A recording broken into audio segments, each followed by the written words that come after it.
press the bell icon on the YouTube app and never miss another update. Hi students. So before on the 11 days in the first year ಮತ್ತು second year ಫಿಸಿಕ್ಸ್ನ revision NEET ಮತ್ತು J E ಕ್ಲಾಸಸ್ನ ಕೇಳಿದಿರಿ. So ಇಷ್ಟು ಕ್ಲಾಸಸ್ಸಲ್ಲಿ very important things of physics NEET ಎಕ್ಸಾಮಿನೇಷನ್ಸಲ್ಲಿ previous ಎಕ್ಸಾಮ್ಸಲ್ಲಿ ಹೇಗೆ ಬಂದಿತ್ತು ಮತ್ತು ಅಪ್ಕಮಿಂಗ್ ಮೆಥಡ್ಸ್ ಆಫ್ ಕ್ವಶನ್ಸ್ ಹೇಗೆ ಬರುತ್ತೆ ಚಾನ್ಸಸ್ ಪ್ರಾಬಬಿಲಿಟಿ ಇಟ್ಕೊಂಡು ಡಿಸ್ಕಷನ್ ಕೂಡ ಮಾಡಿದ್ದಾರೆ. ಆ್ಯಂಡ್ ನಾವು ಲಾಸ್ಟ್ ಕ್ಲಾಸ್ ಆಫ್ ರಿವಿಷನ್ಗೆ ಕೂಡ ಎಂಟ್ರಿ ಆಗಿದ್ದೀವಿ. That is for the chapters atoms, nuclear physics along with semi conductors. So ಇದು ಆಲ್ಮೋಸ್ಟ್ ಮಾಡರ್ನ್ ಫಿಸಿಕ್ಸ್ ಮತ್ತು ಸಾಲಿಡ್ ಸ್ಟೇಟ್ ಫಿಸಿಕ್ಸ್ ಎರಡು ಕೂಡ ರಿಲೇಟೆಡ್ ಇರುವಂಥ ಚಾಪ್ಟರ್ಸ್. ಸೊ ಇದ್ರಲ್ಲಿ ಬರೋ ಕೆಲವು ಕ್ವಶನ್ಸ್ನ ನಾವು ಇವತ್ತು ಡಿಸ್ಕಷನ್ ಮಾಡ್ತೀವಿ, ಒಪ್ಕೊಳ್ಳೋಣ. But before that already theory ಎಕ್ಸಾಮಲ್ಲಿ ಕೂಡ ನೀವು ಕೆಲವು ಕ್ವಶನ್ಸ್ನ ಪ್ರಾಬ್ಲಮ್ಸ್ನ ಸಾಲ್ವ್ ಮಾಡಿದ್ರಿ ಇದರಲ್ಲಿ. And competitive examinations in C E T ಕೂಡ ಸಾಲ್ವ್ ಮಾಡಿದ್ರಿ. ಬಟ್ ಆ ನ್ಯೂಕ್ಲಿಯೈ ಚಾಪ್ಟರ್ ಮತ್ತು ಸೆಮಿ ಕಂಡಕ್ಟರ್ಸ್ ಮತ್ತು ಆಟಮ್ಸ್ ಚಾಪ್ಟರಲ್ಲಿ ಕ್ವಶನ್ಸ್ ಹೇಗೆ ಬರುತ್ತೆ ಅನ್ನೋ ಕ್ಲಾಸಸ್ನಲ್ಲಿ ಇವತ್ತು ಡಿಸ್ಕಷನ್ ನೋಡ್ತೀರಿ. ಪ್ಲಸ್ ವರ್ಕ್ ಮಾಡಬೇಕಾದ್ರೆ ಫಾರ್ಮುಲಾ ರಿಲೇಟೆಡ್ ಕಾನ್ಸೆಪ್ಟ್ಸು ಮತ್ತು ಥಿಯರಿ ಕಾನ್ಸೆಪ್ಟ್ಸು ಜಾಸ್ತಿ ಬರುತ್ತೆ ಈ ಮೂರು ಚಾಪ್ಟರ್ಸಲ್ಲಿ. ಸೊ ಇದು ನಿಮ್ಮ ಮೈಂಡಲ್ಲಿ ಇರಬೇಕಾಗುತ್ತೆ. ಸೊ ಬೇರೆ ಚಾಪ್ಟರ್ಸಲ್ಲಿ ಏನಾಗ್ತಾಯಿತ್ತು ಅಂದರೆ ಪ್ರಾಬ್ಲಮೆಟಿಕ್ಕು ಮತ್ತು ಅಪ್ಲಿಕೇಶನ್ ಲೆವೆಲ್ ಕ್ವಶನ್ಸು ಜಾಸ್ತಿ ಇರ್ತಾಯಿತ್ತು. ಥಿಯರಿಟಿಕಲ್ ಕ್ವಶನ್ಸು ಜಾಸ್ತಿ ಬರ್ತಾ ಹೋಗುತ್ತೆ. ಟೈಮ್ ಕನ್ಸ್ಯೂಮ್ ಆಗೋದು ತುಂಬ ಕಡಿಮೆ ಈ ಚಾಪ್ಟರ್ಸಲ್ಲಿ. ಬೇರೆ ಚಾಪ್ಟರ್ಸಲ್ಲಿ ಸ್ವಲ್ಪ ಟೈಮ್ ಕನ್ಸ್ಯೂಮ್ಷನ್ ಜಾಸ್ತಿ ಇರುತ್ತೆ. ಓಕೆ, ಸೊ ಇವತ್ತಿನ ಕ್ಲಾಸಸ್ನ ಪರ್ಫೆಕ್ಟಾಗಿ ಯೂಸ್ ಮಾಡ್ಕೊಳ್ಳಿ. ಆ್ಯಂಡ್ ಇವತ್ತಿನ ಕ್ಲಾಸ್ಗೆ ಆಲ್ಮೋಸ್ಟ್ ಫಿಸಿಕ್ಸ್ ರಿವಿಷನ್ ಕಂಪ್ಲೀಷನ್ ಆಗ್ತಾ ಬರುತ್ತೆ. ಸೊ ನೆಕ್ಸ್ಟ್ ಸ್ಟೇಜ್ ಆಫ್ ಕ್ವಶನ್ಸ್ನ ನೆಕ್ಸ್ಟ್ ಕ್ಲಾಸಲ್ಲಿ ಮತ್ತೆ ಡಿಸ್ಕಷನಿಗೆ ಬರ್ತಾ ಹೋಗ್ತೀವಿ. ಸೊ ಈ ಕ್ಲಾಸ್ನ ಪರ್ಫೆಕ್ಟಾಗಿ ಯೂಸ್ ಮಾಡಿಕೊಂಡು ವರ್ಕ್ ಮಾಡಿಕೊಂಡು ಆ್ಯಂಡ್ ಕಂಪ್ಲೀಟ್ 180 ಕ್ವಶನ್ಸ್ ಏನು ನಾವು ಸ್ಟಾರ್ಟ್ ಮಾಡಿದ್ವಲ್ಲ, ಫಸ್ಟ್ ಪಿ ಯು 180 ಕ್ವಶನ್ಸ್ ಆಗುತ್ತೆ and second P U 180 questions ಆಗುತ್ತೆ. ಟೋಟಲ್ 360 ಕ್ವಶನ್ಸ್ ಆಗ್ತಾ ಬರುತ್ತೆ. ಸೊ ಅಲ್ಲಿ ಯಾವ ಕ್ವಶನ್ಸ್ನು ಕೂಡ ಮಿಸ್ ಮಾಡೋದಲ್ಲ, ಪರ್ಫೆಕ್ಟಾಗಿ ವರ್ಕ್ ಮಾಡ್ಕೊತ ಬನ್ನಿ. ಸೊ ಮೆಥಡ್ಸ್ ನಿಮಗೆ ಭಾಳ ಈಸಿ ಆಗ್ತಾ ಬರುತ್ತೆ. ಮೆಥಡ್ಸ್ ನಿಮಗೆ ವರ್ಕ್ ಮಾಡೋದು ಜಾಸ್ತಿ ಆದಂಗೆ ಆ್ಯಂಡ್ ರಿಪಿಟೇಷನ್ ಅಂತ ಅನಿಸ್ತಾ ಹೋಗುತ್ತೆ ನಿಮಗೂ ಕೂಡ. ಆ್ಯಂಡ್ ಫೈನಲ್ ಎಕ್ಸಾಮಿನೇಷನಲ್ಲಿ ಎಸ್ಪೆಷಲಿ ನೀಟ್ ಮತ್ತು ನೆಕ್ಸ್ಟ್ 13th ನಿಮ್ಗೆ ಹೆಂಗಿದ್ರು ಸ್ಟಾರ್ಟ್ ಆಗೇ ಆಗುತ್ತೆ. ಆಗ ಇಲ್ಲಿ ಕೆಲವು ವರ್ಕ್ ಮಾಡಿರೋ ಕ್ವಶನ್ಸ್ ನಿಮಗೆ ಅಲ್ಲಿ ಮೆಥಡ್ ಬಂದ ತಕ್ಷಣ ಅನಿಸುತ್ತೆ, ಹೌದು ನಾವು ಅಲ್ಲಿ ಕ್ಲಾಸಸ್ ಕೇಳಿದೆ ಎಷ್ಟು ಹೆಲ್ಪ್ ಆಯಿತು, ಕ್ಲಾಸ್ನ ಕೇಳ್ದಲ್ಲೇ ಇದ್ದಿದ್ರೆ ಎಷ್ಟು ಕಷ್ಟ ಆಗ್ತಿತ್ತು ಅನ್ನೋದು ಗೊತ್ತಾಗ್ಬಿಡುತ್ತೆ. Okay, start with the first question of the today's discussion. That is 151st question in the chapter of atoms. When an alpha particle of mass m moving, so question is asking regarding alpha particle, and you must know that alpha particle means it is a positively charged particle. Okay, and it's more positive than the means it have more number of protons with respect to the hydrogen atom.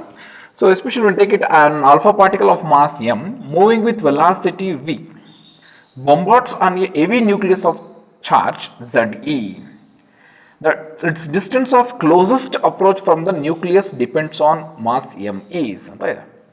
So ಒಂದೊಂದು ನೆನ್ಪಿಟ್ಕೊಂಡಿರಿ, alpha particle move ಆಗ್ತಾ ಇದೆ ಅಂತ ಹೇಳ್ತಾ ಇದ್ದಾರೆ. Alpha particle is nothing but it's removing of electrons, 2 electrons from the helium. So ಎಲೆಕ್ಟ್ರಾನ್ಸ್ನ remove ಮಾಡಿದ್ರಿ ಅಂತಂದರೆ automatically it becomes an alpha particle. So it is bombarding the nucleus. And you know that nucleus is in positive charge and alpha is also in positive charge. Clear? Having the mass, alpha particle mass ಎಷ್ಟಿದೆಯಪ್ಪ m ಇದೆ. It's moving with velocity v ಅಂತ ಕೊಟ್ಟಿದ್ದಾರೆ. So obviously when it is moving it will possess which energy? Kinetic energy. And its kinetic energy value is of mv square. Clear? Yes. So what is they asking? Bombards on heavy nucleus of charge Ze, its distance. Heavy nucleus of charge Ze. Ze is the charge of the nucleus. Distance of closest approach from the nucleus depends on mass m. Distance of closest approach. So the nucleus anta tagotiri. So this is the distance of closest approach. Very near closest approach. Bandiro alpha particle return ಆಗುತ್ತೆ. So ಇದನ್ನು ಆ distance of closest approach ಅಂತ ತೊಗೊತೀವಿ. ಆಮೇಲೆ ಈ distance ಏನು ತೊಗೋತೀರಪ್ಪ? Radius. So ನಿಮಗೆ indirectly ಅವ್ರು ಕೇಳ್ತಾ ಇದ್ದಾರೆ radius. How it varies with mass ಅಂತ ಕೇಳಿದ್ದಾರೆ. ಯಾಕಂದರೆ ಆಪ್ಷನ್ಸ್ನ ಚೆಕ್ ಮಾಡ್ಕೊಳ್ಳಿ. ಆಪ್ಷನ್ಸಲ್ಲಿ ಹೇಳ್ತಾ ಇದ್ದಾರೆ m 1/√m and 1/m and 1/m square. So indirectly they are asking to calculate the distance of closest approach means radius with respect to the mass. Final ಎಕ್ಸಾಮ್ನಲ್ಲಿ derivation ಮಾಡಿದ್ದಾರೆ radius of nitrogen atom. Okay, ಅದರಲ್ಲಿ especially Bohr ರೇಡಿಯಸ್ನ ನಿಮಗೆ question ಕೇಳಿದ್ರು, ಸುಮಾರು ಜನ ಅಲ್ಲಿ out of out miss ಮಾಡ್ಕೊಂಡಿದ್ರಿ. n=1 ಅಂತ ಸಬ್ಸ್ಟಿಟ್ಯೂಟ್ ಮಾಡಿ ಜಸ್ಟ್ ಫಾರ್ಮುಲಾ ನೀವು ಕೊನೆಯ ಸ್ಟೆಪ್ಪಲ್ಲಿ n=1 ಅನ್ನೋ ವ್ಯಾಲ್ಯೂ ಸಬ್ಸ್ಟಿಟ್ಯೂಟ್ ಮಾಡಿ ಈಕ್ವೇಷನ್ ಬರೆದಿದ್ರೆ ಸಾಕಾಗಿರೋದು. ಈ ಕಂಡೀಷನ್ ಅಪ್ಲೈ ಮಾಡಿದ್ರೆ first you have to write with radius for nth orbit equation. So that is 2ze² divided by 4 pi epsilon naught kinetic energy of which particle?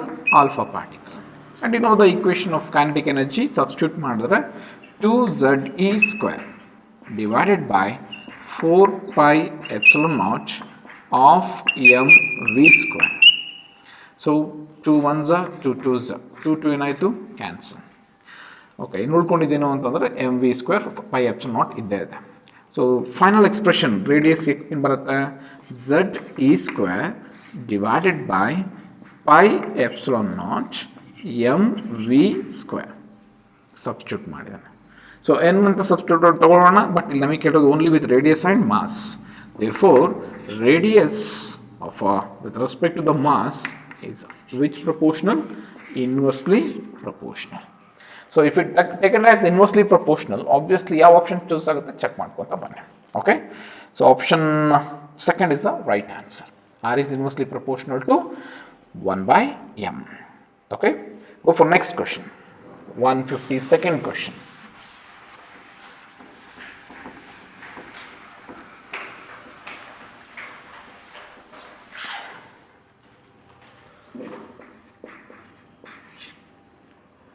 The ratio of kinetic energy to the total energy of an electron in a Bohr orbit of hydrogen atom is.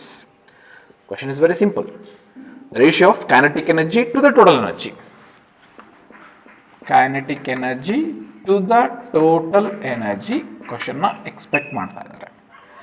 ಒಂದು short form ಅಲ್ಲಿ ಗೊತ್ತಿದೆ ನಮಗೆ, total energy is always minus of kinetic energy. Short forms. And total energy is 2 times of potential energy. ಅದೊಂದು equation ನಾವು derivation ಮಾಡಿದಾಗ ತೊಗೊಂಡಿರ್ತೀವಿ.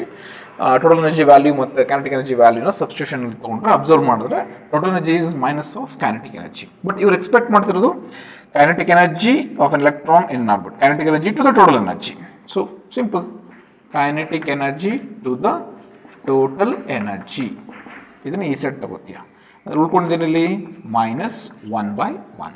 Then your answer should be minus 1:1 ಅಥವಾ 1:-1. minus 1:1 ಅಥವಾ 1:-1. ಎರಡು ಆಪ್ಷನ್ ಇದೆಯಾ ಚೆಕ್ ಮಾಡ್ಕೊಳ್ಳೋಣ. ಓರ್ ಆರ್ ಫಸ್ಟ್ ಆಪ್ಷನ್ ಇದೆ 2:-1 ಇದೆ. It's wrong answer. Third option 1:1. Fourth option second option 1:-1. 1:-1. So the fourth option 1:-2. So which option is the right answer? Second option is the right answer. So go for 153rd question.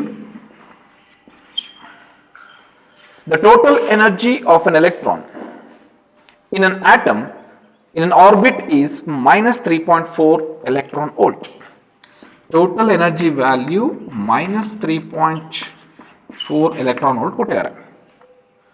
Its kinetic energy and potential energies are respectively. Question ಕೇಳ್ತಾ ಇದ್ದಾರೆ, kinetic energy ಇನ್ನೊಂದು potential energy respectively ಏನಾಗುತ್ತೆ ಅಂತ. ಈಗ ನಾವು discuss ಮಾಡಿದ್ವಿ. Kinetic energy is minus of total energy. Then substitution ಮಾಡಿದ್ವಿ ಅಂದರೆ ಮೈನಸ್ ಆಫ್ ಟೋಟಲ್ ಎನರ್ಜಿ ಏನಿದೆಯಪ್ಪ minus 3.4 electron volt. Then answer is plus 3.4 electron volt. Potential energy is 2 times of total energy ಅಂತ ಹೀಗಿನ ಒಂದು ಫಾರ್ಮುಲಾ ಹೇಳಿದೆ. ಅಂದರೆ 2 times of that substitution ಮಾಡಿದ್ರೆ 2 times of minus 3.4, that is minus 6.8 electron volt. Then your answer should be 3.4 electron volt and minus 6.8 electron volt respectively ತಗೊಳ್ಬೇಕಾಗತ್ತೆ. ಯಾವುದಿದೆ option ಹಾಗಾದ್ರೆ? So option third is the right answer. 3.4 electron volt, minus 6.8 electron volt. So next type of question ಯಾವ್ದು ಬರ್ಬೋದು? Especially with respect to the Balmer series, Lyman series, Paschen series, Pfund series, Brackett series, ಈ series spectral series ಇದೆಯಲ್ಲ, spectral series questions even ನೀವು problems ಕೂಡ solve ಮಾಡಿರ್ತೀವಿ ಥಿಯರಿಲಿ, but ಇಲ್ಲಿ competitive ಕೂಡ ಈಸಿಯಾಗಿ ಸಾಲ್ವ್ ಮಾಡ್ತಾ ಹೋಗ್ಬೋದು. So go for 154th question. The ratio of longest wavelength corresponding to Lyman and Balmer series in hydrogen spectrum is. Question ಅಲ್ಲಿ ಕೇಳ್ತಾ ಇದ್ದಾರೆ ಲೈಮನ್ ಲಾಂಗೆಸ್ಟ್ ವೇವ್ಲೆಂತ್ ಮತ್ತು ಬಾಲ್ಮರ್ನ ಲಾಂಗೆಸ್ಟ್ ವೇವ್ಲೆಂತ್ ಚೂಸ್ ಮಾಡೋಣ ಸ್ಪೆಕ್ಟ್ರಲ್ ಸೀರೀಸ್ನ. ಸೊ ನಾನೀಗ ರಫ್ ಆಗಿ ಇಲ್ಲಿ ಬರ್ಕೊಟ್ಟಿರ್ತೇನೆ. Okay,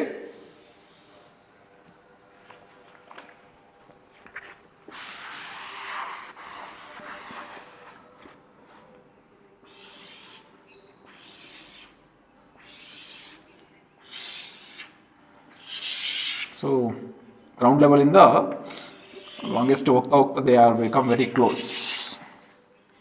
n is equals to 1, 2, 3, 4, 5, 6, maximum taken as infinity. So this is the first member, okay, having longest wavelength for Lyman series. Okay, longest wavelength. n is equals to 1 means n1 is equals to 1, n2 is equals to 2. This is the longest wavelength of Balmer series. This is the longest wavelength of Paston series. Okay, Lyman, Balmer, Paston, and next bracket, and next P fund. They are the longest. Balmer, Paston, bracket, P fund. Okay, so longest ಅಂತ ಕೇಳಿದಾಗ shortest displacement ಏನಿದೆ, okay, ಅದನ್ನು ನೀವು choose ಮಾಡಬೇಕಾಗುತ್ತೆ. Shortest wavelength ಅಂತ ಕೇಳಿದ್ರೆ longest displacement ಇದೆ, ಅದನ್ನು ಚೂಸ್ ಮಾಡಬೇಕಾಗುತ್ತೆ. ಫಾರ್ ಎಕ್ಸಾಂಪಲ್ ಲಾಂಗೆಸ್ಟ್ ಅಂತ ಬಂದರೆ ಲಾಸ್ಟ್ ಇನ್ಫಿನಿಟಿ ಅಂತ ತೊಗೊಳ್ಳಿ, longest.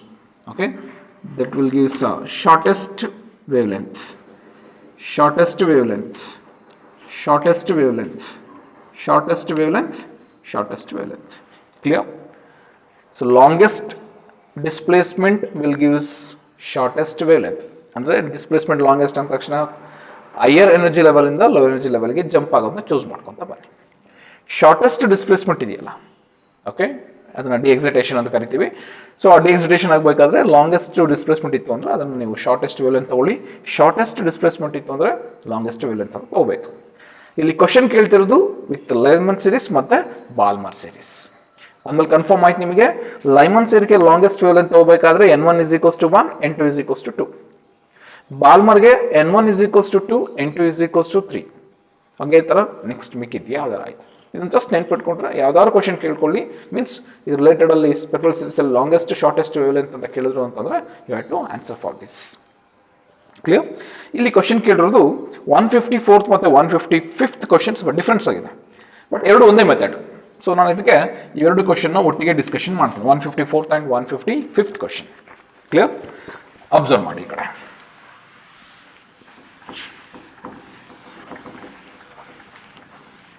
And you know the expression for wavelength regarding spectral series. In birth expression 1 by lambda is equals to r into 1 by n1 square minus 1 by n2 square. ಅಲ್ಲಪ್ಪ question ಕೇಳಿರೋದು ಯಾವುದಕ್ಕೆ? ನಾನೀಗ Lyman ಸೀರೀಸ್ಗೂ ಮತ್ತು ಬಾಲ್ಮರ್ ಸೀರೀಸ್ಗೂ equation ತಗೋಬೇಕು. So Lyman ಸೀರೀಸ್ನ choose ಮಾಡ್ತೀರಿ. ಇಲ್ಲಿ actually 1 by lambda ಇದೆ, ಇದನ್ನು reciprocal ಮಾಡಿದ್ರೆ ಏನಾಗುತ್ತೆ, ದಿಸ್ ಬಿಕಮ್ಸ್ 1 by ಅಲ್ವಪ್ಪ. ಸೊ ಅದು 1 by ಆಯಿತು ಅಂತಂದರೆ ಲೈಮನ್ ಸೀರೀಸ್ದು ಡಿನಾಮಿನೇಟರ್ ಬರುತ್ತೆ, ಬಾಲ್ಮರ್ ಸೀರೀಸ್ದು ನ್ಯೂಮಿನೇಟರ್ ಬರುತ್ತೆ. ಸೊ ಡೈರೆಕ್ಟಾಗಿ ಬರ್ಕೋತೀನಿ. ಆ್ಯಂಡ್ ನೆನಪಿರಲಿ, longest wavelength for Lyman ಸೀರೀಸಿಗೆ ಬಂದರೆ n1 is equals to 1, n2 is equals to 2. So longest wavelength for Balmer ಸೀರೀಸಿಗೆ ಬಂದರೆ n1 is equals to 2 and n2 is equals to 3. ಈ condition ಆಗಲೇ ಹೇಳ್ಕೊಟ್ಟಿದ್ದಾನೆ. ಸೊ ಲೈಮನ್ ಸೀರೀಸ್ದು denominator ಬರುತ್ತೆ, Balmer ಸೀರೀಸ್ದು ನ್ಯೂಮಿನೇಟರ್ ಬರುತ್ತೆ. ಈ ವ್ಯಾಲ್ಯೂ ಆರ್ ಏನಾಗುತ್ತೆ ಸರ್, ಕ್ಯಾನ್ಸಲ್ ಆಗುತ್ತೆ. ಸೊ ಏನು ಬರಿಬೋದು ಹಾಗಾದರೆ, 1 by n1 ವ್ಯಾಲ್ಯೂ 2 ಸ್ಕ್ವೇರ್ ಅಂದರೆ ಎಷ್ಟಾಗುತ್ತಪ್ಪ, 4 ಮೈನಸ್ n2 n2 ವ್ಯಾಲ್ಯೂ 3 ಸ್ಕ್ವೇರ್ನ ಮಾಡಿದ್ರೆ ಎಷ್ಟಾಗುತ್ತೆ, 9 divided by 1 by 1 square, again it becomes 1 minus 1 by n2 is the value 2 square ಅಂದರೆ ಎಷ್ಟಾಗುತ್ತೆ, 4. So lambda L by lambda B that equals ನೀವು L C M ತೊಗೊಂಡು calculate ಮಾಡ್ಕೋಬೇಕಾಗತ್ತೆ. So 9 1s 4 1s 9 minus 4 5 divided by 4 9s 36 into 4 minus 1 3 by 4. So 4 ಮೇಲೆ ಹೋಗುತ್ತೆ 4 divided by 3. 4 1s 4 9s 9 3s 27. So 5 by 27 is the right answer. So for the question 154th and 155th. 155th question na pronounce ಮಾಡಿ. In the spectrum of hydrogen, the ratio of longest wavelength in Lyman series to the longest wavelength of Balmer series is. Same ಕ್ವಶನ್ಸ್ನ ಸ್ವಲ್ಪ difference ಮಾಡಿದ್ದಾರೆ, ಅಷ್ಟು ಬಿಟ್ಟರೆ ಏನೂ changes ಇಲ್ಲ. But ಎರಡು ಕ್ವಶನ್ನ ಕೇಳಿದ್ದಾರೆ. ಸೊ ಎರಡು ಕ್ವಶನ್ಗೆ ಆನ್ಸರ್ ಆಪ್ಷನ್ಸ್ನ ನೀವು ಚೆಕ್ ಮಾಡ್ಕೊಳ್ಳಿ. 5/27 5/27 first option is the right answer. So 5/27 is the right answer. ಅಕಸ್ಮಾತ್ ಬೇರೆ ಸೀರೀಸ್ನ ಕೇಳಿದ್ರೆ ನೀವು ಅಬ್ಸರ್ವ್ ಮಾಡ್ಕೋಬೇಕಾಗುತ್ತೆ, ಯಾವ ಸೀರೀಸ್ನ ನೀವು ಬರ್ಕೋಬೇಕಾಗುತ್ತೆ. ಸಿಂಪಲಾಗಿ ನೀವು ಬರ್ಕೊಂಡ್ರೆ ಸಾಕು, ಅಥವಾ ಸಿಂಪಲಾಗಿ ನೀವು ಮೈಂಡಲ್ಲಿ ಕ್ಯಾಲ್ಕುಲೇಷನ್ ಹಾಕೊಂಡು N1 ವ್ಯಾಲ್ಯೂ N2 ವ್ಯಾಲ್ಯೂ ಏನು ಬರುತ್ತೆ ಅಂತ ಚೆಕ್ ಮಾಡ್ಕೊಂಡ್ರೆ ಸಾಕು. ಇದಕ್ಕೆ clear. So go for next question 155th question. 155th ಆಗಿತ್ತು, ಕಂಪ್ಲೀಟ್ ಆಗಿದೆ. 156th question.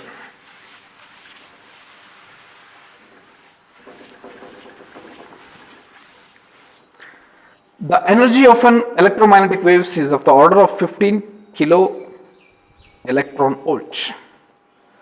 To which 15 kilo electron volt ಅಂತ ಕೇಳ್ತಾ ಇದ್ದಾರೆ. To which part of the spectrum does it belongs? ಯಾವ ಎಲೆಕ್ಟ್ರೋಮ್ಯಾಗ್ನೆಟಿಕ್ ಸ್ಪೆಕ್ಟ್ರಮ್ ಅಲ್ಲಿ ಇದು ಬರುತ್ತೆ ಅಂತ ಕ್ವಶನ್ ಕೇಳ್ತಾ ಇದ್ದಾರೆ. ಸೊ ಇಲ್ಲಿ ಕ್ವಶನ್ ನಿಮಗೆ ಎಲೆಕ್ಟ್ರೋಮ್ಯಾಗ್ನೆಟಿಕ್ ವೇವ್ಸ್ ಅಲ್ಲೂ ಬರುತ್ತೆ, ಡ್ಯುಯಲ್ ನೇಚರ್ ಆಫ್ ಮ್ಯಾಟರ್ಲ್ಲೂ ಬರುತ್ತೆ. ಸೊ ಅಲ್ಲೂ ಕೂಡ ಈ ಕ್ವಶನ್ಸ್ನ ಡಿಸ್ಕಷನ್ ಆಗಿರುತ್ತೆ. ಬಟ್ ಇಲ್ಲೂ ಕೂಡ ಈ ಕ್ವಶನ್ಸ್ ಬಂದಿದೆ, ಆಟಮ್ ಚಾಪ್ಟರ್ ಕೂಡ ಬಂದಿದೆ. ಸಾಲ್ವ್ ಮಾಡೋದೇನು ಕಷ್ಟ ಅಲ್ಲ, ನಿಮಗೆ ಈಸಿಯಾಗಿ ಸಾಲ್ವ್ ಆಗುತ್ತೆ. 156th ಕ್ವಶನ್ ಅಲ್ಲಿ ಶಾರ್ಟ್ ಫಾರ್ಮ್ಸ್ ಕೂಡ ಹೇಳ್ಕೊಟ್ಟಿರ್ತಾರೆ ನಿಮಗೆ. Energy conditions is equals to h nu ಅಂತ ತಗೊಂಡ್ವಿ. ಓಕೆ, ನ್ಯೂ ಬದಲು ಏನು ಬರಿಬೋದು, hc/λ ಅಂತ ಬರಿಬೋದು. ಓಕೆ, ಬಟ್ ಇಲ್ಲಿ ನಮಗೆ ಬೇಕಾಗಿರೋದು ಲ್ಯಾಂಬ್ಡಾ. ಅಂದ್ಮೇಲೆ ಲ್ಯಾಂಬ್ಡಾ ಇಸ್ ಈಕ್ವಲ್ಸ್ ಟು ಏನಾಗುತ್ತೆ, hc/e ಆಗುತ್ತೆ. ಓಕೆ, hc ವ್ಯಾಲ್ಯೂ ಅದು constant.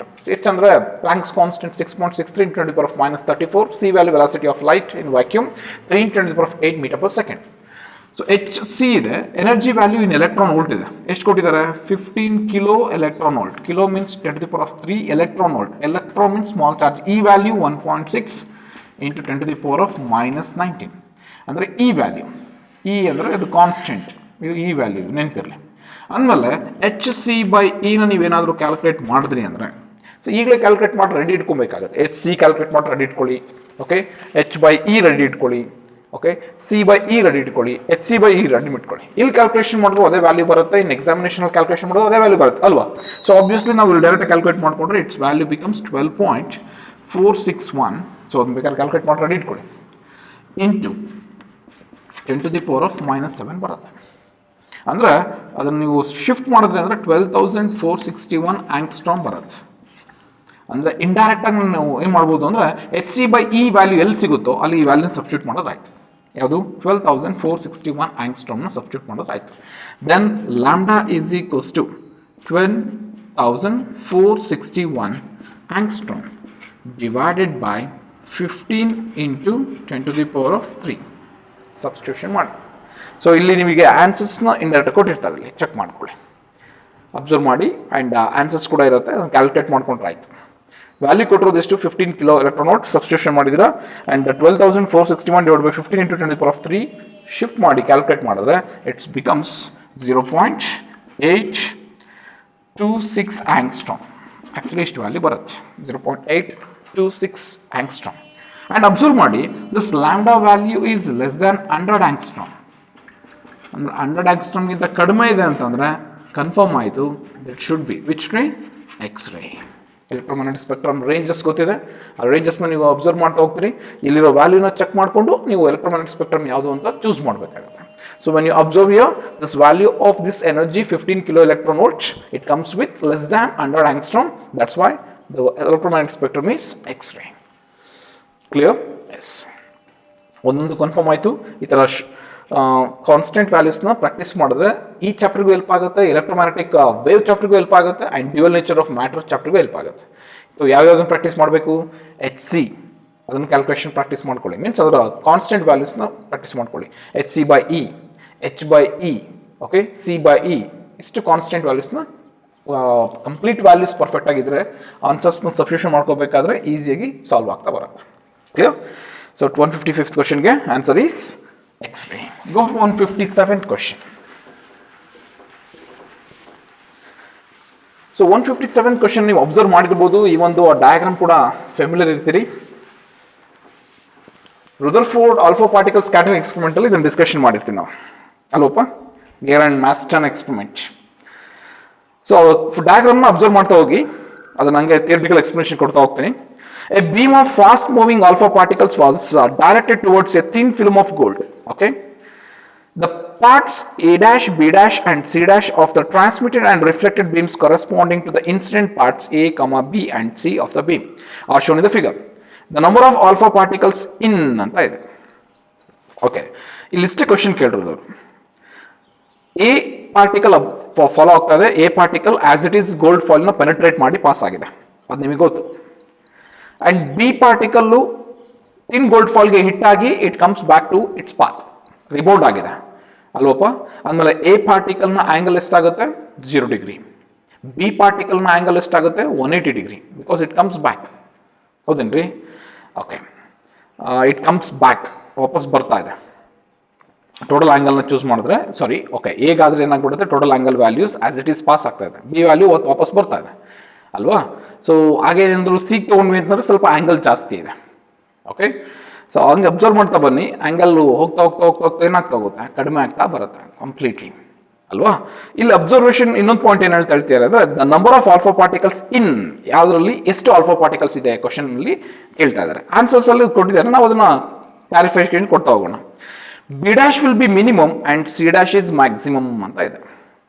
B dash is minimum is the right answer, because number of alpha particles ಇಟ್ಟಾಗಿ ವಾಪಸ್ ಬಂತು ಅಂತಂದ್ರೆ it's a minimum number of alpha particles. So B dash will be minimum ಅನ್ನೋದು right answer, but C dash is maximum ಅನ್ನೋದು wrong answer. ಯಾಕೆ?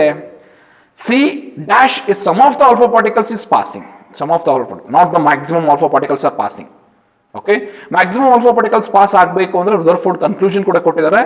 ಅಲ್ಲಿ characteristics of ನ್ಯೂಕ್ಲಿಯಸ್ನ ಹೇಳಬೇಕಾದ್ರೆ ಅಂಡ್ ಅಟಾಮಿಕ್ ಮಾಡೆಲ್ನ ಚೂಸ್ ಮಾಡಬೇಕಾದ್ರೆ maximum space in the atom is empty ಅಂತ ಹೇಳಿದ್ದಾರೆ. ಯಾವ ಪಾಯಿಂಟ್ನ ಅಬ್ಸರ್ವ್ ಮಾಡಿ ಅವರು ಎಂಟಿ ಅಂತ ಹೇಳಿದ್ದಾರೆ? When the alpha particles maximum number will passes through the in gold foil, that is A dash alpha particles.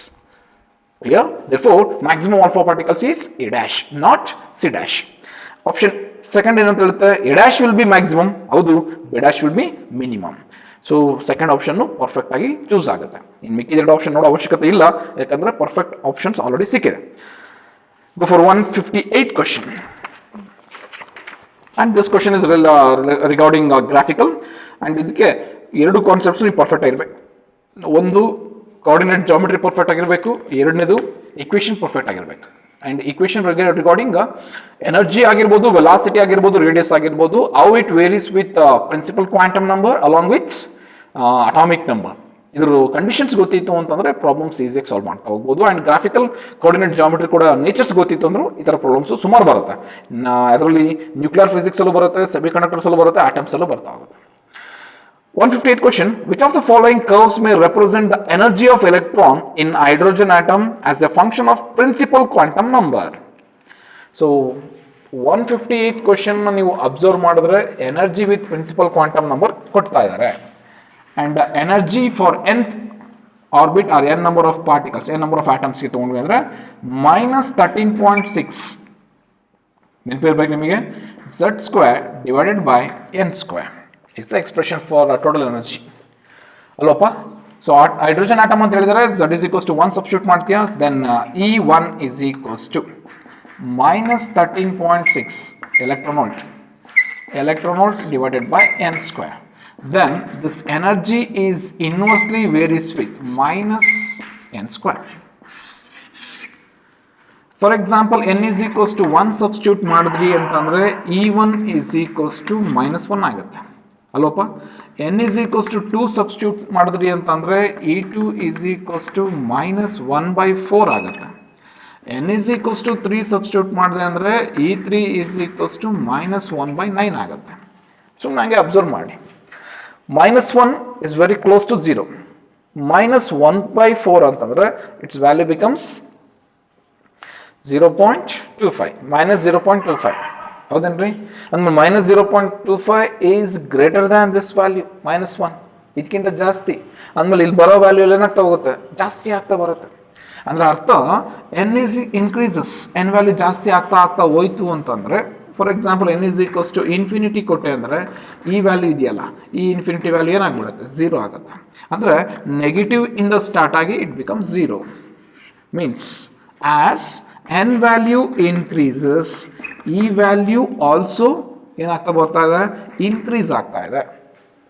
ನಾವು ಆ್ಯಕ್ಚುಲಿ ಏನಂತ ಅನ್ಕೋಬಿಡ್ತೀವಿ, ಇನ್ವರ್ಸ್ಲಿ ಪ್ರಪೋರ್ಷನ್ ಅಲ್ವಾ, ಡಿಕ್ರೀಸ್ ಅಂತ ಅನ್ಕೋಬಿಡ್ತೀವಿ. ಬಟ್ ಇಲ್ಲಿರೋದು inversely with negative. So as N increases, E also increases, especially in the value of increasing in negative coordinates. ಆಮೇಲೆ N value positive coordinate, ಈ value negative coordinate ಅಂದಮೇಲೆ ನೀವು ಚೂಸ್ ಮಾಡೋ graph ಎನ್ನು ಪಾಸಿಟಿವ್ನೇ ಇರಬೇಕು, ಈ ನೆಗೆಟಿವ್ನೇ ಇರಬೇಕು. So you will go for which quadrant, fourth ಕ್ವಾಡ್ರೆಂಟ್ಗೆ ಬರ್ತೀರಿ. ಕ್ಲಿಯರ್? ಆಮೇಲೆ ನೀವು ಕೊಟ್ಟಿರೋ ಆಪ್ಷನ್ಸಲ್ಲಿ ಫೋರ್ತ್ ಕ್ವಾಡ್ರೆಂಟ್ ಕೊಟ್ಟಿರೋ ಗ್ರಾಫ್ಸ್ ಯಾವುದಿದೆ ಚೆಕ್ ಮಾಡ್ಕೊಳಪ್ಪ. ಫಸ್ಟ್ ಆಪ್ಷನ್ನು ಮತ್ತು ಸೆಕೆಂಡ್ ಆಪ್ಷನ್ನು, ಥರ್ಡ್ ಆಪ್ಷನ್ನು, ಫೋರ್ತ್ ಆಪ್ಷನ್ ಅಬ್ಸರ್ವ್ ಮಾಡಿದ್ರೆ ಫಸ್ಟ್ ಆಪ್ಷನ್ನು ಥರ್ಡ್ ಆಪ್ಷನ್ನು ರಾಂಗ್ ಆಗುತ್ತೆ. ಯಾಕೆ? They are in first quadrant. And go for second and fourth quadrant. And especially second ಮತ್ತು ಫೋರ್ತ್ನ ತೊಗೊಂಡ್ರಿ ಅಂತಂದರೆ ಸೆಕೆಂಡ್ ಆಪ್ಷನ್ ಚೂಸ್ ಮಾಡ್ತಾ ಬನ್ನಿ. As E value, N value increases, E value also increases. ಹೌದೇನಪ್ಪ?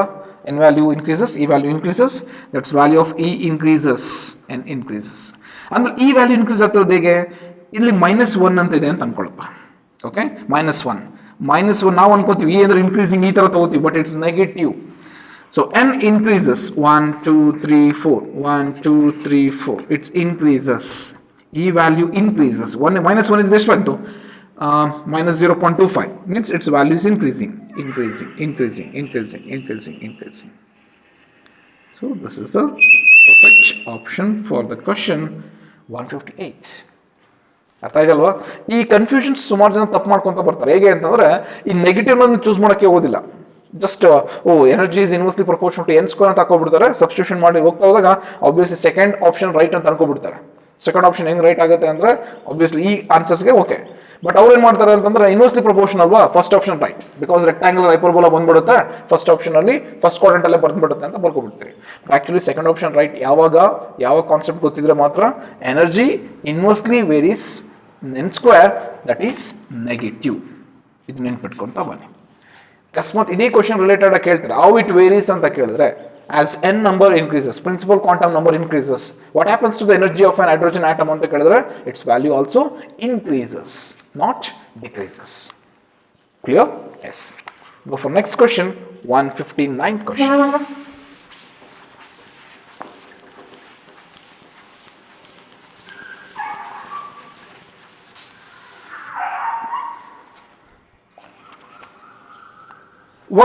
question. So maths following ಥರ ಇದೆ. But ಈ ಕ್ವಶನ್ಗೆ ಎಲ್ಲ ಫಾರ್ಮುಲಾಸು ರಿಲೇಟೆಡ್ ಆಗಿಬಿಟ್ಟಿರುತ್ತೆ. 159th ಕ್ವಶನ್ಗೆ column second give some quantities associated with electron of hydrogen like atom. The quantities are proportional to the entries given in column 1. Match following ಅಂತ ಇದೆ. So first ಏನೇನು ಕೊಟ್ಟಿದ್ದಾರೆ ಅದನ್ನು ಹಂಗೆ ಚೆಕ್ ಮಾಡ್ತಾ ಬನ್ನಿ. 159th ಕ್ವಶನಲ್ಲಿ ಎ ಕೊಟ್ಟಿರೋದವರು time period. So time period ಕೊಟ್ಟಿದ್ದಾರೆ. Time period is directly proportional to n cube and inversely proportional to z square. Second ಏನು ಕೊಟ್ಟಿದ್ದಾರೆ ನೋಡಪ್ಪ, ಎ ಟೈಮ್ ಪೀರಿಯಡ್ ಆಯಿತು. ನೆಕ್ಸ್ಟ್ ಬಿ ಏನು ಕೊಟ್ಟಿದ್ದಾರಪ್ಪ, ವೆಲಾಸಿಟಿ ಕೊಟ್ಟಿದ್ದಾರೆ. So velocity is directly proportional to atomic number z and inversely proportional to atomic principal quantum number n. C ಏನು ಕೊಟ್ಟಿದ್ದಾರೆ, total energy. Total energy is directly proportional to atomic number z square and inversely proportional to n square. ಅದು ಗೊತ್ತು ನಿಮಗೆ, negative ವ್ಯಾಲ್ಯೂನ choose ಮಾಡಿದ್ದು. Next option match following column ಸೆಕೆಂಡಲ್ಲಿ D ಏನು ಕೊಟ್ಟಿದ್ದಾರೆ, ರೇಡಿಯಸ್ ಕೊಟ್ಟಿದ್ದಾರೆ. ಸೊ ಈಗ ನೀವು ಡಿಸ್ಕಸ್ ಮಾಡ್ಬೇಕಾದ್ರೆ ಹೇಳ್ಕೊಟ್ಟೆ ನಿಮಗೆ. Radius is directly proportional to N square and inversely proportional to Z. ರೇಡಿಯಸ್ಗೆ ಸಬ್ಸ್ಟಿಟ್ಯೂಷನ್ ಮಾಡಿದ್ರೆ, ಸೊ ಆಗಲೇ ನಾವು ತಗೊಂಡಿದ್ವಿ. ಈ ಒಂದು for energy substitution equation substitution ಮಾಡಿದ್ರೆ ಆಫ್ ಎಮ್ ವಿ ಸ್ಕ್ವೇರ್ ಇದೆಯಲ್ಲ, ವಿ ಸಬ್ಸ್ಟಿಟ್ಯೂಷನ್ ಮಾಡಿದ್ಮೇಲೆ ಫೈನಲ್ ಎಕ್ಸ್ಪ್ರೆಷನ್ಲಿ ಎನ್ ಸ್ಕ್ವೇರ್ ಬೈ ಝಡ್ ಸಿಗುತ್ತೆ. ಓಕೆ, ಕನ್ಫ್ಯೂಷನ್ ಆಗಬೇಡಿ. ವಿ ಸಬ್ಸ್ಟಿಟ್ಯೂಷನ್ ಮಾಡಿದ್ಮೇಲೆ ಬರೀ ನಾನು ಜಸ್ಟ್ ಫಾರ್ ಮಾಸಿಗೆ ರಿಲೇಟೆಡ್ ತೊಗೊಂಡಾಗ ಇನ್ನೊಂದ್ಸತಿ ಪ್ರೊಪೋರ್ಷನ್ ಸಿಕ್ಬಿಡ್ತು. ಬಟ್ ಇಲ್ಲಿ ಸರ್ ಅಲ್ಲಿ ಝಡ್ ಇ ಸ್ಕ್ವೇರ್ ಇತ್ತಲ್ಲ, ಇಲ್ಲಿ ಸಡನ್ ಹಿಂಗಾಯ್ತು ಅಂತ ಅನ್ಕೊಳ್ಬೇಡಿ. ಅಲ್ಲಿ ವಿ ಸ್ಕ್ವೇರ್ ಸಬ್ಸ್ಟಿಟ್ಯೂಷನ್ ಮಾಡಿದ್ಮೇಲೆ ಫೈನಲ್ ಎಕ್ಸ್ಪ್ರೆಷನಲ್ಲಿ ಎನ್ ಸ್ಕ್ವೇರ್ ಬೈ ಝಡ್ ಬಂದೇ ಬರುತ್ತೆ. ಇಲ್ಲಿ ನೀವು ಎಕ್ಸ್ಪ್ರೆಷನ್ ಚೆಕ್ ಮಾಡ್ಕೊಂಡ್ರಿ ಅಂತಂದ್ರೆ ಇದ್ರ ಮೇಲೆ ಪ್ರಾಬ್ಲಮ್ ಯಾವುದೇ ಬಂದರೂ ಕೂಡ ಈಸಿಯಾಗಿ ಸಾಲ್ವ್ ಮಾಡ್ಕೊತ ಬರ್ಬೋದು. ಇನ್ ಕೇಸ್ ನಿಮಗೆ ಟೈಮ್ ಪೀರಿಯಡ್ ಕೇಳಿದ್ರೆ, ಟೋಟಲ್ ಎನರ್ಜಿ ಕೇಳಿದ್ರೆ ಈ ಕ್ವಾಂಟಿಟೀಸ್ನ ಪರ್ಫೆಕ್ಟಾಗಿ ಚೆಕ್ ಮಾಡ್ಕೊಳ್ಳಿ. ಅದಾದಮೇಲೆ ಪ್ರಾಬ್ಲಮ್ ಸಾಲ್ವ್ ಆಗುತ್ತೆ. ಇಲ್ಲಿ ಮ್ಯಾಥ್ಸ್ ಫಾಲೋ ಮಾಡಬೇಕಾದ್ರೆ ಅಬ್ಸರ್ವ್ ಮಾಡಿ, ಕೊಟ್ಟಿರೋ ಆಪ್ಷನ್ಸ್ನು ಮತ್ತು ಇಲ್ಲಿ ಕ್ರಾಸ್ ಚೆಕ್ ಮಾಡ್ಕೊತ ಬನ್ನಿ. Time period n cube by Z square ಅಂತ ಇದೆ. ಯಾವುದ್ರಲ್ಲಿದೆ ಅದು? ಥರ್ಡ್ ಆಪ್ಷನಲ್ಲಿದೆ ನೋಡಿ. ಮೀನ್ಸ್ ಕಾಲಮ್ 1 ಒಳಗಡೆ third related with C value ಅಲ್ವಾ? ಅಲ್ಲಿ ಥರ್ಡಲ್ಲಿ ಇದೆಯಾ ಫಸ್ಟಲ್ಲಿ ಇದೆಯಾ ಫಸ್ಟ್ ಚೆಕ್ ಮಾಡ್ಕೊಳ್ಳಿ. ಓಕೆ, ಆ್ಯಕ್ಚುಲಿ ಆ ನಂಬರ್ ನಂದಲ್ಲಿ ಸ್ವಲ್ಪ ಮಿಸ್ ಆಗಿದೆ, ನೀವು ಒಂದ್ಸಲ ಚೆಕ್ ಮಾಡ್ಕೊಳ್ಳಿ ಇಲ್ಲಿ. Okay, time period N cube by Z square. Okay, that's the value of time period. But ಇಲ್ಲಿ ಸ್ವಲ್ಪ ಉಲ್ಟಾ ಇದೆ ಅಷ್ಟೇ. ನಾನು ಆ್ಯಕ್ಚುಲಿ ಕಾಲಮ್ 1 ಕಾಲಮ್ 2ನ ಕಂಪೇರ್ ಮಾಡ್ಕೋಬೇಕಾಗಿತ್ತು, ಕಾಲಮ್ 2 ಕಾಲಮ್ 1ನ ಕಂಪೇರ್ ಮಾಡ್ತಾ ಇದ್ದೀನಿ. ನಾವೇ ವಾಪಸ್ ಬಂದ್ಬೇಡೋಣ. ಕಾಲಮ್ 1 ಕಂಪ್ಯಾರಿಸನ್ ಮಾಡ್ತಾ ಬಂದ್ವಿ ಅಂದರೆ ಕಾಲಮ್ 1 ಏನು ಕೊಟ್ಟಿದ್ದಾರೆ? First they given Z square by N square ಇದೆಯಾ, Z cube by N square ಇದೆಯಾ, Z square by N square. So column 1 Z square by N square ಅಂದಮೇಲೆ ಅದು ಯಾವುದಕ್ಕಾಗತ್ತೆ? ಟೋಟಲ್ ಎನರ್ಜಿ ಸಿಗಾಗತ್ತೆ. So first related with C.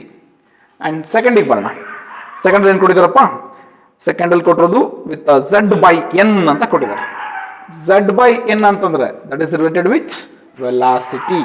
So velocity related ಅಂತಂದ್ರೆ velocity is in B. ಥರ್ಡಿಗೆ ಬರೋಣ. ಥರ್ಡಲ್ಲಿ ಏನು ಕೊಟ್ಟಿದ್ದಾರೆ? ಎನ್ ಬೈ ಝಡ್ ಕೊಟ್ಟಿದ್ದಾರಾ, ಎನ್ ಸ್ಕ್ವೇರ್ ಬೈ ಝಡ್ ಕೊಟ್ಟಿದ್ದಾರಾ? Third value. So third value given with N square by Z. n square by z. So n square by z is nothing but radius. Radius ಯಾವ್ದ್ರಲ್ಲಿ ಇದೆಯಪ್ಪ? d ಅಲ್ಲಿದೆ. And last one, fourth ಉಳ್ಕೊಂಡಿದ್ದು ಯಾವ್ದು ಮಾತ್ರ? c ಆಯಿತು, v ಆಯಿತು, a ಆಯಿತು, time period ಮಾತ್ರ ಉಳ್ಕೊಂತು. That is n cube by z square. That is time period. So time period is in a. So first is related with c, second related with b, and third with d, and fourth with a. ಯಾವ option choose ಆಗುತ್ತೆ ನೋಡ್ಕೊಳ್ಳಿ. That is second option is the right answer. Clear? First with C, second with B, and third with D, and fourth with A. Second option is the right answer. ಅಕಸ್ಮಾತ್ ಇದೇ question ಉಲ್ಟಾ ಕೊಟ್ಟಿದ್ರೆ match ಮಾಡೋದು easy ಆಗುತ್ತೆ. ಹೇಗೆ sir ಅಂತಂದ್ರೆ column 1 ಒಳಗಡೆ total energy, time period, velocity, radius ಕೊಟ್ಬಿಟ್ಟಿದ್ರೆ, ಕಾಲಮ್ ಸೆಕೆಂಡಲ್ಲಿ ಈಕ್ವೇಶನ್ ಕೊಟ್ಟಿದ್ರೆ ಮ್ಯಾಚಿಂಗ್ ಮಾಡೋದು ಈ ಥರ ಆಗ್ತಾ ಬರೋದು ಅಷ್ಟೇ. Okay, so go for 160th question.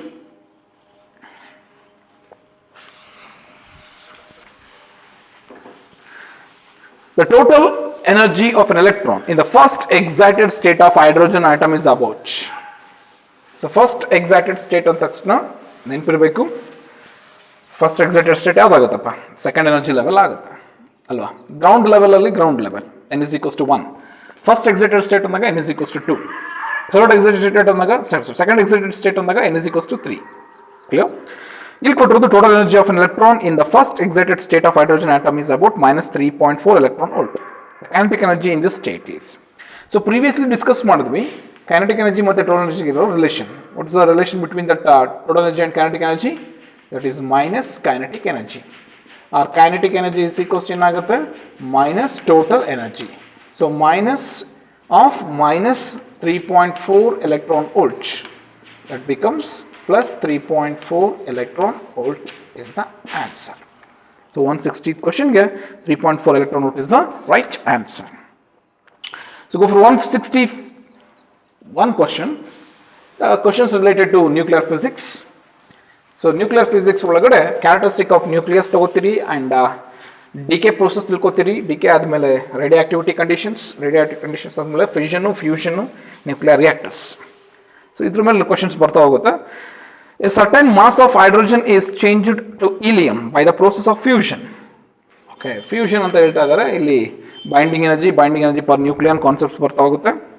The mass defect in fusion reaction is, so delta m ಕೊಟ್ಟಿದ್ದಾರೆ 0.02866 u. U is nothing but unified mass unit, along with nothing but AMU ಅಂತ ಕೊಡ್ಬೋದು. AMU, that is nothing but atomic mass unit. The energy liberated per nucleon is, ಅವ್ರು expect ಮಾಡ್ತಿರೋದು ಏನಪ್ಪ ಅಂದ್ರೆ energy liberated per nucleon. So indirectly binding ಎನರ್ಜಿನ calculate ಮಾಡಿ ಅಂತ ಕೇಳ್ತಾ ಇದ್ದಾರೆ. ಸೊ ಬೈಂಡಿಂಗ್ ಎನರ್ಜಿ ಕ್ಯಾಲ್ಕುಲೇಟ್ ಮಾಡಬೇಕು ಅಂದರೆ ಫಾರ್ಮುಲಾ ಗೊತ್ತು ನಿಮಗೆ. ಬೈಂಡಿಂಗ್ ಎನರ್ಜಿ ಫಾರ್ಮುಲಾ ಏನು ಬರುತ್ತೆ? Binding energy is equals to delta M into 931 mega electron volt. Binding energy equals ಅಲ್ವಪ್ಪ. ಸ್ಪೆಸಿಫಿಕ್ ಬೈಂಡಿಂಗ್ ಎನರ್ಜಿ ಕೇಳಿದರೆ binding energy per divided by atomic mass. ಇಲ್ಲಿ ಕೇಳಿರೋದು just per nucleon, energy liberated per nucleon ಅಂತ ಕೇಳ್ತಾ ಇದ್ದಾರೆ. So delta M value ಎಷ್ಟು ಕೊಡ್ತಾರಪ್ಪ? 0.02866 into 931 mega electron volt. ಇದನ್ನು ಕ್ಯಾಲ್ಕುಲೇಟ್ ಮಾಡ್ಕೊಂಡ್ರೆ ಆಯಿತು. It's value becomes 6.675 mega electron volt is the right answer. So for 161st question, 6.675 mega electron volt is the right answer. Simple question. Okay. So for 162nd question, binding energy per nucleon of lithium and helium nucleon are. Binding energy per nucleon ಕೊಟ್ಟಿದ್ದಾರೆ are 5.60 mega electron volt and 7.06 mega electron volt respectively. In the nuclear reaction, lithium 37 plus hydrogen 11 gives helium 24 plus helium 24 plus Q. This is the equation they given. Okay, lithium 37 plus hydrogen gives helium 24 plus helium 24 plus Q. ಇಲ್ಲಿ binding energy value ಲಿಥಿಯಮ್ಗೆ ಕೊಟ್ಟಿದ್ದಾರೆ. ಎಷ್ಟು ಕೊಟ್ಟಿದ್ದಾರಪ್ಪ? ಲಿಥಿಯಮ್ಗೆ first ಕೊಟ್ಟಿದ್ದಾರೆ 5.6 mega electron volt ಕೊಟ್ಟಿದ್ದಾರೆ. And ಹೀಲಿಯಮಿಗೆ ಕೊಟ್ಟಿದ್ದಾರೆ ಎಷ್ಟು ಕೊಟ್ಟಿದ್ದಾರೆ? 7.06 ಕೊಟ್ಟಿದ್ದಾರೆ. So ಇಲ್ಲಿ 2 ಟೈಮ್ಸ್ ಇದೆ ಹೀಲಿಯಮು, ನೆನಪಿರಲಿ. ಫಸ್ಟ್ ಪಾಯಿಂಟ್ ನೀವು ನೆನ್ಪಿಟ್ಕೋಬೇಕಾಗಿರೋದು the amount of binding energy for hydrogen is almost very close to 0. ಇದ್ರ ವ್ಯಾಲ್ಯೂ 0 ಅಂದರೆ ಇದನ್ನು ನೆಗ್ಲೆಕ್ಟ್ ಮಾಡಿಬಿಡಿ. ಯಾವ್ದು ಮಾತ್ರ ತೊಗೋಬೇಕಾಗುತ್ತೆ ನೀವೀಗ? ಲಿಥಿಯಂ ಮಾತ್ರ ತೊಗೋಬೇಕಾಗತ್ತೆ. ನೆಕ್ಸ್ಟ್ ಎಷ್ಟು ಟೈಮ್ಸ್ ಆಫ್ ಹೀಲಿಯಮ್ ಇದೆ? 2 ಟೈಮ್ಸ್ ಆಫ್ ಹೀಲಿಯಮ್ ಇದೆ. ಏನಾಗಿ ಕ್ಯಾಲ್ಕುಲೇಟ್ ಮಾಡ್ಕೋಬೇಕು? ಟೋಟಲ್ ಎನರ್ಜಿನ ಕ್ಯಾಲ್ಕುಲೇಟ್ ಮಾಡ್ಕೋಬೇಕು, ರಿಮೈನಿಂಗ್ ಎನರ್ಜಿ ಕ್ಯೂ. ಅದೇ ಥರ ಕ್ವಶನ್ ಇರೋದು the value of energy Q released is ಅಂತ ಇದೆ. ಇದು 2 ಟೈಮ್ಸ್ ಇರುತ್ತೆ.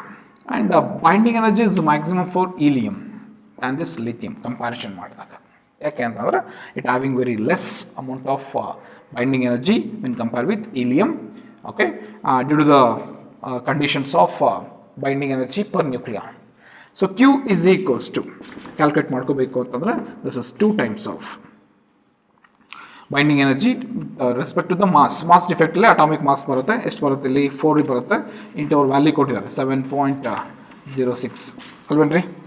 ಕೊಟ್ಟಿದಾರಲ್ಲ 7.06 ಮೈನಸ್ ಆಫ್ ಲಿಥಿಯಮ್ನ ಬೈಂಡಿಂಗ್ ಎನರ್ಜಿ ಕ್ವಾಂಟಿಟಿನ ಸಪ್ರೇಟ್ ಮಾಡ್ಕೋಬೇಕು. ಮೈನಸ್ ಲಿಥಿಯಮ್ ಎಷ್ಟಿದೆ? ಅಲ್ಲಿರೋದು ಒಂದೇ, ಬಟ್ ಮಾಸ್ ವ್ಯಾಲ್ಯೂ ಎಷ್ಟಿದೆಪ್ಪ? 7 ಇಂಟು ಎಷ್ಟಿದೆ? 5.6. ಸೊ ಇದನ್ನು ಕ್ಯಾಲ್ಕುಲೇಟ್ ಮಾಡಿ ನೀವು ಸಬ್ಸ್ಟಿಟ್ಯೂಷನ್ ಮಾಡಿಕೊಂಡು ಸಬ್ಟ್ರಾಕ್ಟ್ ಮಾಡಿದ್ರಿ ಅಂತಂದರೆ that value is almost equals to 17.3 mega electron volt. So ನಿಮಗೆ ಬೇಕಾದ ಆ್ಯಕ್ಚುಲಿ ಇಂಪಾರ್ಟೆಂಟ್ ಪಾಯಿಂಟ್ ಇದೆ. ಇನ್ ಕ್ಯಾಲ್ಕುಲೇಷನ್ ನೀವು ಮಾಡ್ಕೋತೀರಿ, ಕನ್ಫ್ಯೂಷನ್ ಏನಿರಲ್ಲ. ಇಂಪಾರ್ಟೆಂಟ್ ಪಾಯಿಂಟ್ ಏನು ಅಂತಂದ್ರೆ the less amount of atomic mass will having more binding energy according to the binding energy per nucleon curve. ಅದನ್ನ observe ಮಾಡಿದಾಗ ಗೊತ್ತಿರುತ್ತೆ ನಿಮಗೆ. ಸೊ ಹೀಲಿಯಮ್ಗೆ ಜಾಸ್ತಿ ಬೈಂಡಿಂಗ್ ಎನರ್ಜಿ, ಲಿಥಿಯಮ್ಗೆ ಕಡಿಮೆ ಬೈಂಡಿಂಗ್ ಎನರ್ಜಿನ ಚೂಸ್ ಮಾಡ್ಕೊತ ಬರ್ತೀರಿ. ಸೊ ಆಬ್ವಿಯಸ್ಲಿ ಜಾಸ್ತಿಯಿಂದ ಕಡಿಮೆ ಮೈನಸ್ ಮಾಡ್ಕೊಂಡ್ರೆ you will get that Q value 17.3 mega electron volt. And ನೆನಪಿರಲಿ, ಇಲ್ಲಿ ನೀವು 4 ಅನ್ನು ಸಬ್ಸ್ಟಿಟ್ಯೂಷನ್ ಮಾಡೋದು it's an mass, atomic mass. Okay, 7 ಅನ್ನೋದು ಅಷ್ಟೇ ಅಟಾಮಿಕ್ ಮಾಸ್. ಇಲ್ಲಿ ಎಷ್ಟು ಟೈಮ್ಸ್ ಇದೆ? ಇಲ್ಲಿ 2 ಟೈಮ್ಸ್ ಇದೆ, ಇಲ್ಲಿ 1 ಟೈಮ್ ಇದೆ lithium. That's why I substitute here 2. Clear? So what is the right answer for this question? 17.3 mega electron volt. Calculate ಮಾಡಿದ್ದೇನೆ, ಸೊ ಆನ್ಸರ್ ಕೂಡ ಅಷ್ಟೇ ಸಿಗುತ್ತೆ ನಿಮಗೆ, 17.3 mega electron volt. Third option is the right answer. 163rd question.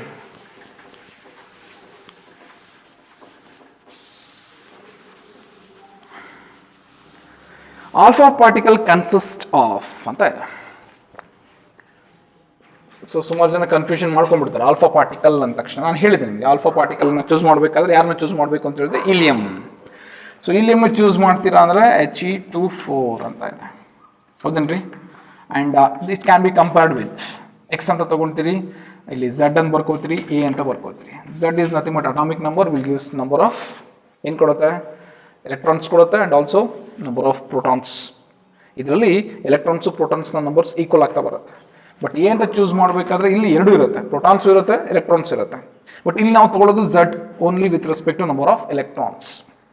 Okay, ಇಲ್ಲಿ ನೀವು ತೊಗೊಳ್ಳೋದಾದ್ರೆ both number of protons along with neutrons. ಇದರಲ್ಲಿ ಏನು ಝಡ್ನ ಮೈನಸ್ ಮಾಡಿದ್ರೆ ನಂಬರ್ ಆಫ್ ಪ್ರೋಟಾನ್ಸು ಸಿಗ್ತಾ ಬರುತ್ತೆ, ಹೌದೇನ್ರಿ? ಆ್ಯಂಡ್ ಒಂದಂತೂ ಕನ್ಫರ್ಮ್ ಆಯಿತು, 2 is the number of electrons. Next A ಅಂದರೆ ವ್ಯಾಲ್ಯೂ ಯಾವುದು ಇದೆ, 4 ಇದೆ. ಎ ಮೈನಸ್ ಝಡ್ ಮಾಡಿದ್ವಿ ಅಂದರೆ it will gives number of protons, that is 4 minus 2 ಮಾಡಿದ್ರೆ 2 is the number of protons and 2 is the number of electrons. This will gives number of electron, this will gives number of proton plus number of neutron.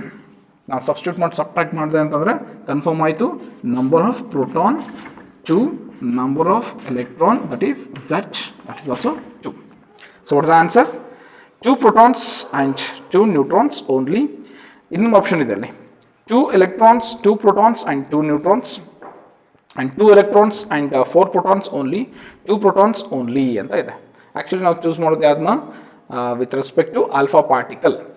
ಇಲಿಯಮ್ನ choose ಮಾಡಿದ್ರಿ, ಆ ಇಲಿಯಮಲ್ಲಿ 2 ಎಲೆಕ್ಟ್ರಾನ್ನ remove ಮಾಡಿದ್ರಿ ಅಂತಂದರೆ ಆಗ ಅದು alpha particle ಆಗುತ್ತೆ ಅಂತ ಹೇಳಿದ್ದೆ, ನೆನಪಿದೆಯಲ್ಲಪ್ಪ?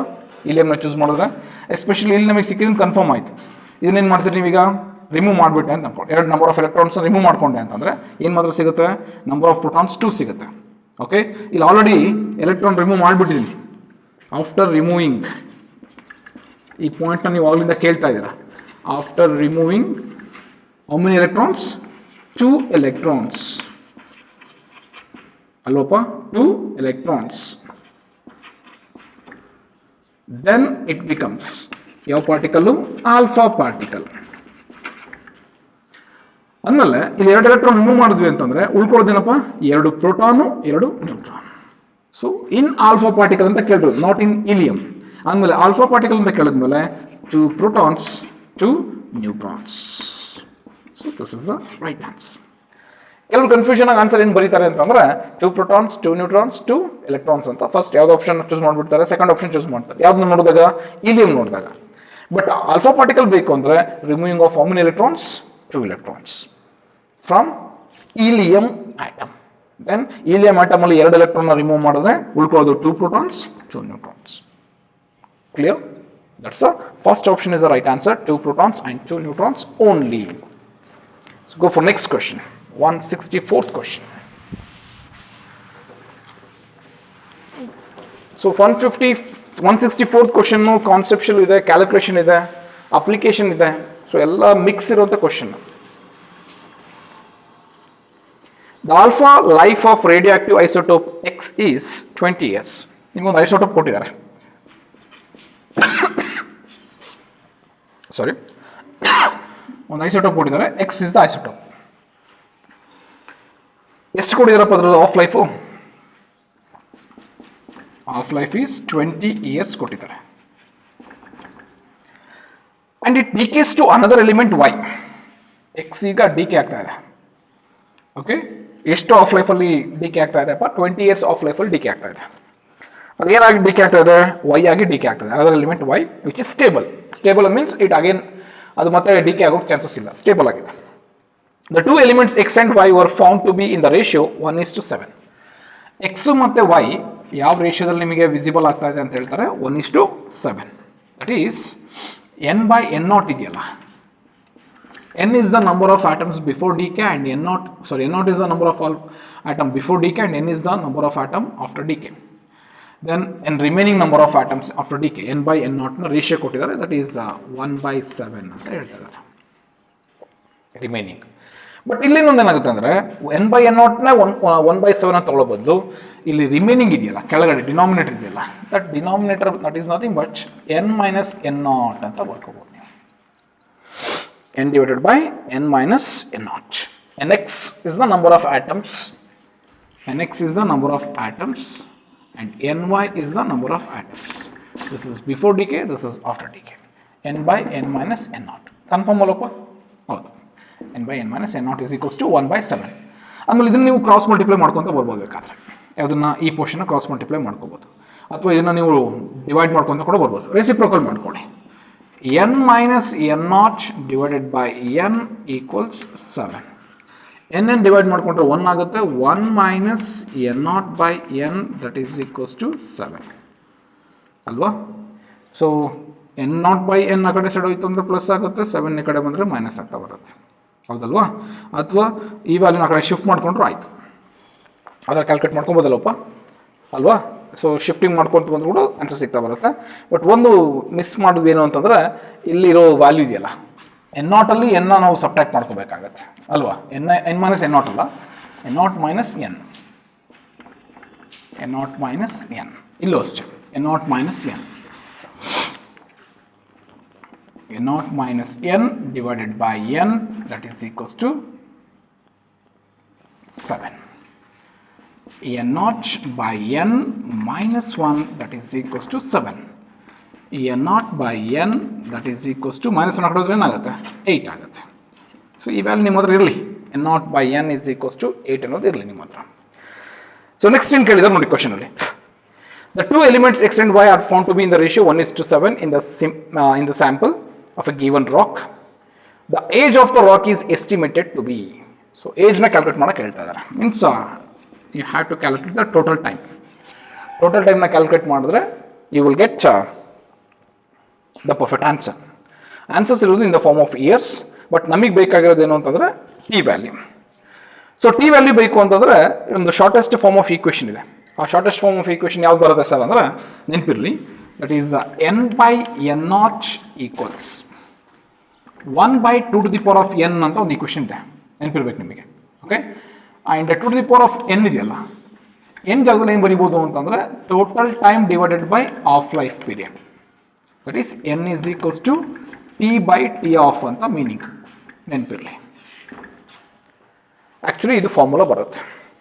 ಸೊ ಈ ಫಾರ್ಮುಲಾ ಯೂಸ್ ಮಾಡ್ಕೋತಾ ಇದ್ದೀವಿ, n is equals to t by t of.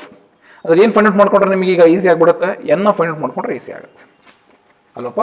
So n find out ಮಾಡ್ಕೊಬೇಕು ಈಸಿ ಆಗುತ್ತೆ ಅಂದರೆ ಇಲ್ಲಿ already equation n nought by n is nothing much 8 ಅಂತ ಇದೆ. Actually n by n not ಅಂದರೆ 1 by 2 to the power of n.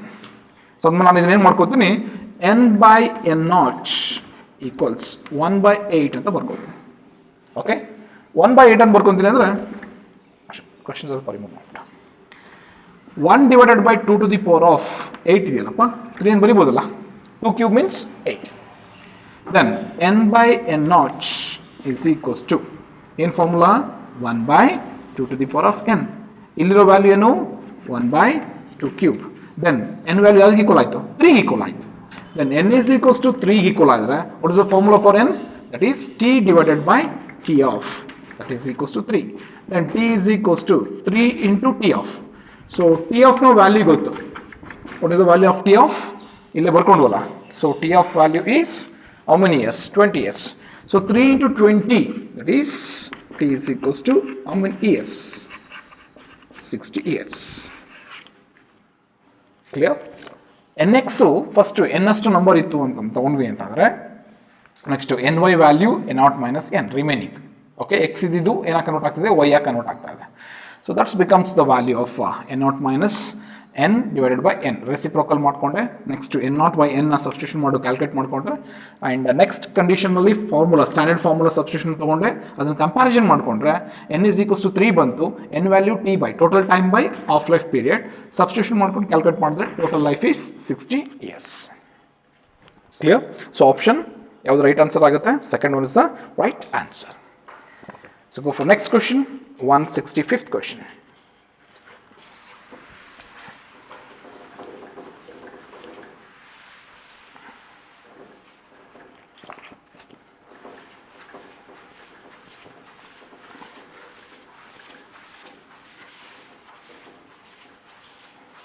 So 165th question, a nucleus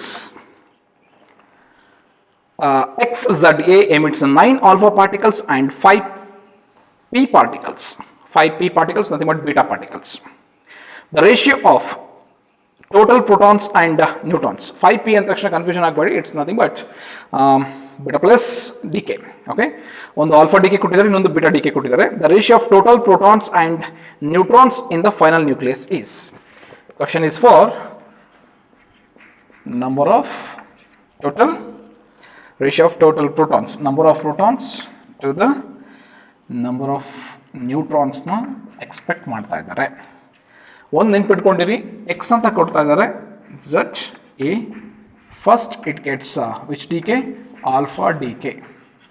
So during alpha decay, and you must know that there is a decreasing of 4 atomic mass and decreasing of 2 atomic number. ಅಂದಮೇಲೆ ಒಂದು time ಆದರೆ -4 and one time ಆದರೆ -2. But actually ಇಲ್ಲಿ ಎಷ್ಟು times of alpha decay ಆಗ್ತಿರೋದು? 9 times of alpha decay. ಅಂದರೆ ಇಲ್ಲಿ ನೀವು ಸಬ್ಸ್ಟಿಟ್ಯೂಷನ್ ಮಾಡ್ಕೋಬೇಕಾದ್ರೆ 9 ವ್ಯಾಲ್ಯೂನ ಮಲ್ಟಿಪ್ಲೈ ಮಾಡ್ಕೋಬೇಕು. ಯಾರಿಗೆ? a-4ಗೆ 9 ಟೈಮ್ಸ್ ಮಲ್ಟಿಪ್ಲೈ ಮಾಡ್ಕೋಬೇಕು ಆ್ಯಂಡ್ z-2ಗೂ 9 ಟೈಮ್ಸ್ ಮಲ್ಟಿಪ್ಲೈ ಮಾಡ್ಕೋತಾ ಬರಬೇಕು. ಅಂದರೆ ನೀವು ಸರ್ 9z ಆಗುತ್ತಾ? ಈ 2ಗೆ 9 ಮಲ್ಟಿಪ್ಲೈ ಮಾಡಬೇಕು, 4ಗೆ 9 ಮಲ್ಟಿಪ್ಲೈ ಮಾಡಬೇಕು. ಅಂದಮೇಲೆ ಇಲ್ಲೇನು ಬರುತ್ತಪ್ಪ, ನೀವು ಚೂಸ್ ಮಾಡಿದ್ರೆ ಅಂದರೆ y ಬರುತ್ತೆ ಅಂತ ಅಂದ್ಕೊಳ್ಳೋಣ. ಸೊ y ಬಂತು ಅಂದರೆ ಇಲ್ಲಿ ವ್ಯಾಲ್ಯೂ ಏನಾಗುತ್ತೆ? z minus 9 2s 18. Clear? Next a minus 9 4s 36. Next ಏನು ಪ್ರೋಸೆಸ್ ಆಗ್ತಾ ಇದೆ? D K. ಓಕೆ, ಅವ್ರು ಯಾವ ಡಿ ಕೆ ಅಂತ ಹೇಳ್ತಾ ಇದ್ದಾರೆ? Beta plus decay. So ನೆನಪಿರಲಿ, ಬಿಟಾ ಪ್ಲಸ್ ಡಿ ಕೆ ಅಂತ ಬಂದಾಗ ಅಟಾಮಿಕ್ ನಂಬರ್ ಮಾತ್ರ ವೇರಿಯೇಷನ್ ಆಗುತ್ತೆ, ಅಟಾಮಿಕ್ ಮಾಸ್ ವೇರಿಯೇಷನ್ ಆಗೋದಿಲ್ಲ. ಅಟಾಮಿಕ್ ಮಾಸ್ ವೇರಿಯೇಷನ್ ಆಗೋದಿಲ್ಲ ಅಂದರೆ it remains as it is, ಏನಾಗೆ ಉಳ್ಕೊಳ್ಳುತ್ತೆ? ಸೊ y a ಮೈನಸ್ 36 ಇದಾಗೆ ಉಳ್ಕೊಳ್ಳುತ್ತೆ. ಬಟ್ ಬಿಟಾ ಡಿ ಕೆ ಆದಮೇಲೆ, ಸೊ ಇದು ನಾನು y ಅಂತ ಬರ್ಕೊಳ್ಳಲ್ಲ, ಬೇರೆ ಇನ್ನೊಂದು ಆಲ್ಫಾಬೆಟ್ ಬರ್ಕೊತೀನಿ ಅಂದರೆ ಬರ್ಕೊಳ್ಳಿ, ತೊಂದರೆ ಇಲ್ಲ. ಓಕೆ, ನಾನು ಸುಮ್ಮನೆ ರಫ್ ಆಗಿ ಬರ್ಕೋತೀನಿ, ಇದನ್ನು ಆರ್ ಅಂತೇನೋ ಬರ್ಕೋತೀನಿ. ಏನು ಮಾತ್ರ ಚೇಂಜ್ ಆಗುತ್ತೆ ಅಂತ ಹೇಳ್ತಾ ಇದೀವಪ್ಪ?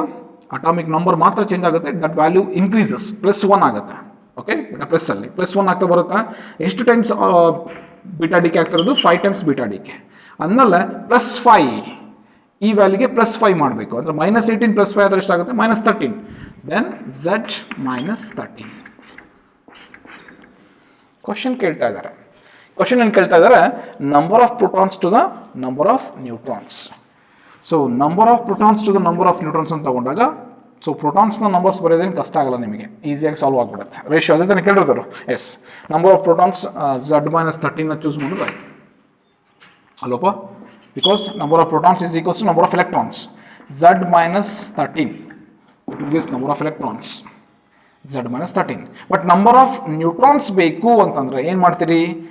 ಈ ನಂಬರಲ್ಲಿ, ಅಟಾಮಿಕ್ ಮಾಸ್ ನಂಬರಲ್ಲಿ ಅಗೇನ್ ಈ ನಂಬರ್ನ ಮೈನಸ್ ಮಾಡಿದ್ರೆ you will get number of neutrons. Then a -36 minus of z -13. So z -13 numerator ಇರುತ್ತೆ, ಡಿನೋಮಿನೇಟರ್ಲಿ a -36 minus z minus into minus +13. So 36 ಅಲ್ಲಿ +13 ಹೋದ್ರೆ ಏನಾಗುತ್ತೆ? -23.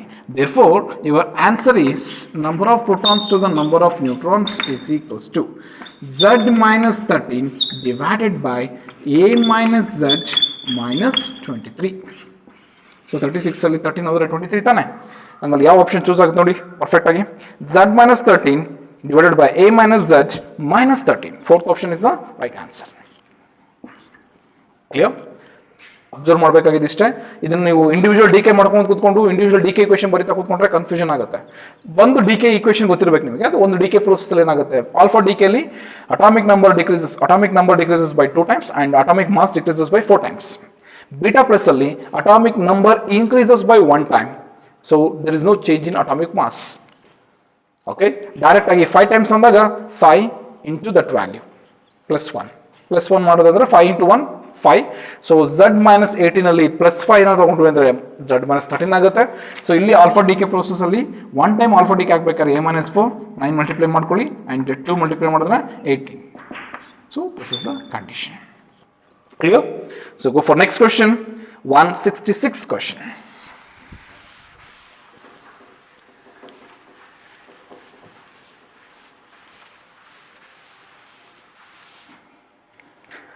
The charge density in the nucleus varies with distance from the center of nucleus according to ಅಂತ ಇದೆ. 166 question now. Charge density. Okay, so mass density almost remains constant in the nucleus, but charge density variation ಮಾಡಬೇಕಾದ್ರೆ central nucleus ಇರುತ್ತೆ, ಅರೌಂಡಿಂಗ್ ಅಲ್ಲಿ electron revolve ಆಗ್ತಾ ಇರುತ್ತೆ.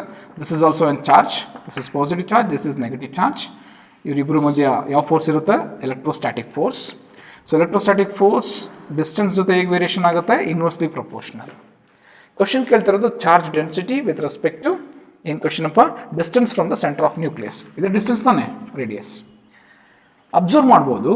So initially charge density ಕಾನ್ಸೆಪ್ಟ್ನ ತೊಗೊಂಡ್ವಿ ಅಂದರೆ ಗ್ರಾಫಲ್ಲಿ ಮೆನ್ಷನ್ ಮಾಡಬೇಕಾಗುತ್ತೆ. ನಾನು ಎರಡು ಕಡೆನೂ ಮೆನ್ಷನ್ ಮಾಡ್ಕೋತೀನಿ. Okay, this is with distance and this is with charge density. ಇಲ್ಲಿ ನಿಮಗೆ ಪಿ ಅಂತ ತೊಗೊಂಡಿದ್ದಾರೆ, ನಾನು ಪಿ ಅಂತ ತೊಗೋತೀನಿ. ಆ್ಯಂಡ್ ಡಿಸ್ಟೆನ್ಸ್ನ ಆರ್ ಅಂತ ತೊಗೊಂಡಿದ್ದಾರೆ, ಆರ್ ಅಂತ ತೊಗೋತೀನಿ. ಇನಿಷಿಯಲಿ ಅವರಿಬ್ಬರ ಮಧ್ಯ ಚಾರ್ಜ್ ಡೆನ್ಸಿಟಿ ಕ್ವಾಂಟಿಟಿ ಏನಾಗುತ್ತೆ? ಕಾನ್ಸ್ಟೆಂಟ್ ಇರುತ್ತೆ. ಯಾಕೆ ಸರ್ ಕಾನ್ಸ್ಟೆಂಟ್ ಅಂತ ನೀವು ಕ್ವಶನ್ ಕೇಳಿದ್ರೆ, initially there is an electrostatic force between them. ಇದೇ ಚಾರ್ಜ್ ಪಕ್ಕ ಎಲೆಕ್ಟ್ರೋಸ್ಟ್ಯಾಟಿಕ್ ಫೋರ್ಸ್ ಇದೆ ಅಂತಂದರೆ ಈ ರೀಜನಲ್ಲೆಲ್ಲ ಮ್ಯಾಕ್ಸಿಮಮ್ ಇದ್ದೇ ಇರುತ್ತೆ charge density, because it resides on the surface ಅಲ್ವಪ್ಪ. ಸೊ ಇಲ್ಲಿ ಮ್ಯಾಕ್ಸಿಮಮ್ ಇರ್ತಾ ಬರುತ್ತೆ. ದೆನ್ ಮ್ಯಾಕ್ಸಿಮಮ್ ಅಂದರೆ it remains constant. So charge density ಸಮೋ ಕಾನ್ಸ್ಟೆಂಟ್ ಇರುತ್ತೆ. ಇಲ್ಲೂ ಅಷ್ಟೇ, it remains constant. Okay, some of the small ಡಿಸ್ಟೆನ್ಸಲ್ಲಿ ಕಾನ್ಸ್ಟೆಂಟ್, ಬಿಕಾಸ್ ಇಲ್ಲಿ ಡಿಸ್ಟೆನ್ಸ್ 0 ಇತ್ತು ಅಂತ ಅನ್ಕೊಳ್ಳಪ್ಪ. ಡಿಸ್ಟೆನ್ಸ್ 0 ಇತ್ತು, ಸ್ವಲ್ಪ ಡಿಸ್ಟೆನ್ಸಲ್ಲೂ ಕೂಡ ಚಾರ್ಜ್ ಡೆನ್ಸಿಟಿ ಕಾನ್ಸ್ಟೆಂಟ್ ಇರುತ್ತೆ. ಅದಾದಮೇಲೆ ಆ್ಯಸ್ ಇನ್ನೂ ಡಿಸ್ಟೆನ್ಸ್ ಜಾಸ್ತಿ ಆಯಿತು ಅಂದರೆ ಶಾರ್ಪ್ಲಿ ಏನಾಗಕ್ಕೆ ಶುರುವಾಗುತ್ತೆ? ಡಿಕ್ರೀಸ್ ಆಗೋಕ್ಕೆ ಶುರುವಾಗುತ್ತೆ. ಇಲ್ಲೂ ಕೂಡ ಏನಾಗುತ್ತೆ? ಶಾರ್ಪ್ಲಿ ಏನಾಗಕ್ಕೆ ಶುರುವಾಗುತ್ತೆ? ಡಿಕ್ರೀಸ್ ಆಗ್ತಾ ಬರುತ್ತೆ. ಅಂದರೆ ಒಂದು ನೆನ್ಪಿಟ್ಕೊಂಡಿರಿ, initially the charge density remains constant. Constant ಇಲ್ಲಿ for small distance of surrounding around the charges. Small distance of surrounding charges, small distance of surrounding charges ಅಂದರೆ ಸ್ಮಾಲ್ ಡಿಸ್ಟೆನ್ಸ್ ಒಳಗಡೆ ನೋ ಇಶ್ಯೂ, ಕಾನ್ಸ್ಟೆಂಟ್ ಆಗಿರುತ್ತೆ. But ಇನ್ನೂ ಜಾಸ್ತಿ distance of separation ಆಗ್ತಾ ಬಂತು ಅಂದರೆ towards ಸೆಂಟರಿಂದ ದೂರ ಹೋದಂಗೆ ಇಟ್ಸ್ ವ್ಯಾಲ್ಯೂ ಶಾರ್ಪ್ಲಿ ಡಿಕ್ರೀಸ್ ಆಗ್ತಾ ಬರುತ್ತೆ. Sharp decreasing, not increasing. ಆಮೇಲೆ ಇವ್ರು ಕೊಟ್ಟಿರೋ ಕ್ವಶನಲ್ಲಿ ಪರ್ಫೆಕ್ಟ್ ಚೂಸ್ ಆಗುವಂಥ ಆಪ್ಷನ್ ಯಾವುದೇ ನೋಡ್ಕೊಳಪ್ಪ. ಇಲ್ಲಿ ಬರೀ ಒನ್ ಸೈಡ್ ಮಾತ್ರ ಕೊಟ್ಟಿದ್ದಾರೆ, that is third option is the right answer. Observe ಮಾಡೋದಲ್ವಾ? ಥರ್ಡ್ ಆಪ್ಷನಲ್ಲಿ ನೀವು ಅಬ್ಸರ್ವ್ ಮಾಡಬೇಕಾದ್ರು ಶಾರ್ಪ್ ಡಿಕ್ರೀಸಿಂಗ್. ಇನ್ನು ಒಂದು ಗ್ರಾಫ್ ಈ ಥರ ಕೂಡ ಕೊಡ್ಬೋದಲ್ಲ, ಈ ಥರ ಕೂಡ ಕೊಡ್ಬೋದು. ಅದು ಎರಡು ಕೋಆರ್ಡಿನೇಟ್ಸಲ್ಲಿ, ಫಸ್ಟ್ ಕೋಆರ್ಡಿನೇಟ್ ಮತ್ತು ಸೆಕೆಂಡ್ ಕೋಆರ್ಡಿನೇಟ್ ಎರಡು ಕೊಟ್ಟಿರೋದ್ರು ಈ ಆಪ್ಷನ್ ಚೂಸ್ ಆಗುತ್ತೆ. ಇಲ್ಲ ನಮಗೆ ಕೊಟ್ಟರು ಒಂದೇ ಆಗಿರೋದ್ರಿಂದ ಇಷ್ಟನ್ನು ಮಾತ್ರ ತೊಗೋಬೇಕಾಗುತ್ತೆ, ಈ ಪೋರ್ಷನ್ಸ್ ಮಾತ್ರ ಚೂಸ್ ಮಾಡ್ಕೋಬೇಕು. So third option is a right answer for question 166. Go for 167 question. So this question is regarding the nuclear force, especially characteristic or properties of nuclear force ಬಂದಾಗ ಈ ಕಂಡೀಷನ್ ನಿಮಗೆ ಗೊತ್ತಿರುತ್ತೆ. ಪೈಮೆಸಾನ್ಸ್ ಕ್ಯಾನ್ ಬಿ. ಸೊ ಒಂದು ಯುಕೋವಾ ಏನು ಹೇಳ್ತಾರೆ? Yukawa concept ಪ್ರಕಾರ pi mesons is nothing but they are the particles responsible for the nuclear force. Due to the exchange of this pi meson there is a nuclear force, and there is an exchange of pi meson from neutron to neutron, proton to proton, and neutron to proton. That's why they have having an charge independent. There is no charge dependent. Therefore, there is an exchange of pi mesons like pi plus, pi minus, and pi 0. Therefore, they are asking pi mesons can be enter. Then what's the answer? Pi plus, pi minus, and pi 0. Fourth option is the right answer. So go for 168 question. The percentage of the original quantity of the radioactive material left after 5 of lives is approximately. Percentage calculation ಕೇಳ್ತಾ ಇದ್ದಾರೆ of how many of lives? 5 of lives. Simple. Percentage calculation with 5 of lives. So ಒಂದೊಂದು confirm, you know that n by n naught, okay, is equals to 2 to the power of n. ಅವ್ರು expect ಮಾಡ್ತಾ ಇದ್ದಾರೆ in percentage ಅಲ್ಲಿ. Therefore n by n naught into 100, that is equals to 2 to the power of. ಇಲ್ಲಿ of life with full life question ಭಾಳ simple ಆಗಿದೆ. The original quantity of radioactive material left after 5 of lives is approximately. Approximate question ಕೇಳ್ತಿರೋದ್ರಿಂದ ಇಲ್ಲಿ n value direct ನೀವು ತೊಗೋಬೋದು. ಎಷ್ಟು half life ಅಂತ ತೊಗೋಬೋದಪ್ಪ? 5 ಆಫ್ ಲೈಫ್ಸ್ ಇಂಟು ಎಷ್ಟು value? 100. That is equals to 1 divided by 2 to the power of 5 ಮಾಡ್ತಾ ಹೋಗಿ. 2 to the power of 5 ಮಾಡಿದ್ರೆ that value becomes 32. 2 1s are 2, 2 2s are 4, 4 2s are 8, 8 2s are 16, 16 2s are 32. Into ಎಷ್ಟು ಬರುತ್ತಪ್ಪ? 100. So 1 by 32 into 100, that value is almost equals to 3.125%. Approximately ಕೇಳಿದರೆ, then its answer is 3%. Option is ನೋಡಿ. Yes. Second option is the right answer. 169th question. The radioactive nucleus X decays to stable nucleus Y, then time graph of rate formation of Y against time T will be. Time graph against ಯಾವುದು ಕೇಳಿರೋದು, then the time graph of rate of formation of Y against. Rate of formation ಅಂದ್ರೆ in the concept of radioactive decay process. 169th question ಗೆ. And you know the expression R is equals to R naught e to the power of minus lambda T. So your question ಕೇಳಿರೋದು graph regarding rate of the reaction with time T. And you know that it is an rectangular hyperbola because it is varies with exponential. Which graph is perfect? Third option is perfect. ಇದೇ ತರ 170th question ಕೇಳಿದ್ದಾರೆ ನೋಡಪ್ಪ. 170th ಕೂಡ graphical ಕೇಳಿದ್ದಾರೆ, but ಇಲ್ಲಿ ಕೇಳ್ತಿರೋದೇನು, the graph between the instantaneous concentration n of a radioactive element and time t is. And this equation regarding n is equals to n naught e to the power of minus lambda t. ಇಲ್ಲಿ rate ಬಗ್ಗೆ ಕೇಳಿದ್ರು, ಇಲ್ಲಿ number of atoms concentration ಬಗ್ಗೆ ಕೇಳ್ತಿದ್ದಾರೆ. ಇಲ್ಲಿ ಗ್ರಾಫ್ನ ತಗೋಬೇಕಾಗುತ್ತೆ, that is n versus t. It will also gives an nth hyperbola, rectangular hyperbola. So question number 169 ge third option is the right answer, and question number 170 ge fourth option is the right answer. Both are rectangular hyperbola, but this question is for rate of the reaction and this question for number of atoms concentration with respect to time. As time varies, number of atoms decay also increases. Hello, but here the value of number of atoms increases of decay, but decreasing in remaining value. ಅದು ನೆನಪಿರಲಿ sir. DK ಆಗ್ತಾ ಆಗ್ತಾ number of atoms increase ಆಗುತ್ತೆ ಅಂತ ಹೇಳಿದ್ರಿ, ಹೌದು. ಯಾವ್ದ್ರಲ್ಲಿ increase ಆಗುತ್ತೆ? ಡಿಕೆ ಆಗೋ ನಂಬರ್ ಇನ್ಕ್ರೀಸ್ ಆಗುತ್ತೆ, ಬಟ್ ರಿಮೈನಿಂಗ್ ಕ್ವಾಂಟಿಟಿ ಡಿಕ್ರೀಸ್ ಆಗ್ತಾ ಬರುತ್ತೆ, ಕಡಿಮೆ ಆಗ್ತಾ ಬರುತ್ತೆ. That's why A word express it's value decreases exponentially. Clear? So 169 172 ತುಂಬ ವೆರಿ ಕಾನ್ಸಂಟ್ರೇಟ್ ಕ್ವಶನ್ಸು, ಅದು ನಿಮಗೆ ಮಿಸ್ ಮಾಡೋ ಚಾನ್ಸಸ್ ಇರುತ್ತೆ. ರೇಟ್ ಆಫ್ ದ ರಿಯಾಕ್ಷನ್ ಅಂದ ತಕ್ಷಣ ಕನ್ಫ್ಯೂಷನ್ ಮಾಡ್ಕೋಬೇಡಿ, ಆ್ಯಂಡ್ ನಂಬರ್ ಆಫ್ ಕಾನ್ಸಂಟ್ರೇಷನ್ ಅನ್ನು ಕೂಡ ಕನ್ಫ್ಯೂಷನ್ ಮಾಡ್ಕೋಬೇಡಿ. ಎರಡು ಈಕ್ವೇಷನ್ ನಿಮಗೆ ಫೆಮಿಲಿಯರ್ ಇರುತ್ತೆ, ಸೊ ಗ್ರಾಫಿಕಲ್ ಕೂಡ ನೆನಪಿರಬೇಕು. And enter for the last chapter, that is semiconductors. Go for 171st question. So ಈ ಚಾಪ್ಟರ್ಲಿ ಕಾನ್ಸೆಪ್ಚುವಲ್ ಕ್ವಶನ್ಸು ಜಾಸ್ತಿ ಇರುತ್ತೆ, ಅದು ನಿಮಗೆ ಫೆಮಿಲಿಯರ್ ಇರಬೇಕು. ಸರ್ ಈ ಚಾಪ್ಟರ್ಲಿ ನಮಗೆ ಥಿಯರಿಗೆ ಬಂದಾಗ ಟ್ರಾನ್ಸಿಸ್ಟರ್ ರಿಮೂವ್ ಆಗಿತ್ತು ಅಂದಮೇಲೆ ಎಕ್ಸಾಮಲ್ಲಿ ಟ್ರಾನ್ಸಿಸ್ಟರ್ ನೀಟ್ ಎಕ್ಸಾಮ್ನಲ್ಲಿ ಕೇಳಲ್ವ ಸರ್? ಕೇಳ್ತಾರೆ, ನೆನಪಿರಲಿ ಅದು. 171st ಕ್ವಶನ್ ನೋಡಪ್ಪ. In an N type semiconductor which of the following statement is true ಅಂತ ಇದೆ. In N type semiconductor ಅಂತ ಇದೆ. In N type semiconductor ಏನಂತ ಗೊತ್ತು ನಿಮಗೆ? It's an majority charge carrier of electrons, minority is holes. First ಅದನ್ನು ನೋಡ್ಕೊಂತ ಬರೋಣ, ಯಾಕಂದ್ರೆ ನಿಮ್ಮ ಆಪ್ಷನ್ಸ್ ಅಲ್ಲಿ ಕೊಟ್ಟಿದ್ದಾರೆ. Electrons are majority, okay, right answer. Electrons are minority, so second option ನಾವು ನೆಗ್ಲೆಕ್ಟ್ ಮಾಡಬೇಕಾಗುತ್ತೆ. Third option holes are minority, accept ಮಾಡ್ಕೋಬೇಕಾಗುತ್ತೆ. Fourth option holes are majority. ಆಮೇಲೆ ನಾವು ಈಗ ಆನ್ಸರ್ನ ಚೆಕ್ ಮಾಡ್ಕೋಬೇಕಾಗಿರೋದು ಯಾವ್ಯಾವ ಆಪ್ಷನ್ಸ್ ಅಲ್ಲಿ ಮಾತ್ರ, ಫಸ್ಟ್ ಆಪ್ಷನ್ ಮತ್ತು ಥರ್ಡ್ ಆಪ್ಷನ್ ಅಲ್ಲಿ ಮಾತ್ರ. Okay, and N type N type semiconductor ಬರೋದು ಯಾವಾಗ ಅಂತಂದ್ರೆ ವೆನ್ ಯು ಡೋಪ್. ಯಾವುದನ್ನ ಡೋಪ್ ಮಾಡಬೇಕಾಗುತ್ತೆ? ಪೆಂಟಾವಲೆಂಟಾ ಟ್ರೈವೆಲೆಂಟ್ನ? ಪೆಂಟಾವಲೆಂಟ್. ಬಟ್ ಇಲ್ಲಿ ಫಸ್ಟ್ ಆಪ್ಷನ್ ಕೊಡ್ತಾ ಇದ್ದಾರೆ, electrons are majority carriers and trivalent atoms are doped ಅಂತ ಇದೆ. So first option is wrong. Third ಆಪ್ಷನ್ಗೆ ಬನ್ನಿ, holes are minority carriers correct, pentavalent atoms are dopants, perfect. The impurity which are added to the intrinsic semiconductor is known as dopants. There are two types of dopants. One is pentavalent. When you add the pentavalent to the intrinsic semiconductor, you will get n-type semiconductors. When you add trivalent impurity to the intrinsic semiconductor, you will get p-type semiconductor. In the p-type semiconductor, holes are majority but electrons are minority. For the condition for this n-type and p-type, always current is due to, or conductivity is due to the electrons, not holes. Holes does not have any charge. It just resemble with the positive charge due to the motion in opposite direction with the electrons. ಇದು ನೆನ್ಪಿಟ್ಕೋಬೇಕಾದ point. ಅಂದರೆ current production in semiconductors ಅಂತ ನೀವೇನು ತಗೋಬೇಕಾದ್ರೆ that's always due to electrons. ಅಂದರೆ N ಟೈಪಲ್ಲಿ due to majority charge carriers and P type semiconductors ಅಲ್ಲಿ minority charge carriers. ಅನ್ಸುತ್ತೆ ನಿಮಗೆ ಮೆಜಾರಿಟಿ ಚಾರ್ಜ್ ಕ್ಯಾರಿಯರ್ ಎಲ್ಲಿರುತ್ತೋ ಅದರಿಂದ ಕರೆಂಟ್ ಪಾಸ್ ಆಗುತ್ತೆ, ಕಂಡಕ್ಟಿವಿಟಿ ಇರುತ್ತೆ ಅಂತೇಳಿ. But current due to electrons. ಆಮೇಲೆ ಎನ್ ಟೈಪಲ್ಲಿ ಯಾರು ಮೆಜಾರಿಟಿ? ಎಲೆಕ್ಟ್ರಾನ್ಸ್. ಪಿ ಟೈಪಲ್ಲಿ ಯಾರು minority? Electrons. That's why in n-type semiconductor, conductivity is due to majority charge carrier, and in p-type semiconductor, conductivity is due to minority charge carrier. So ಇಷ್ಟು question ಅಲ್ಲಿ ಇಷ್ಟು concepts related ಆಗಿ ಬರ್ತಾ ಹೋಗುತ್ತೆ. Okay, and 171st ಕ್ವಶನ್ಗೆ ಯಾವುದು perfect option?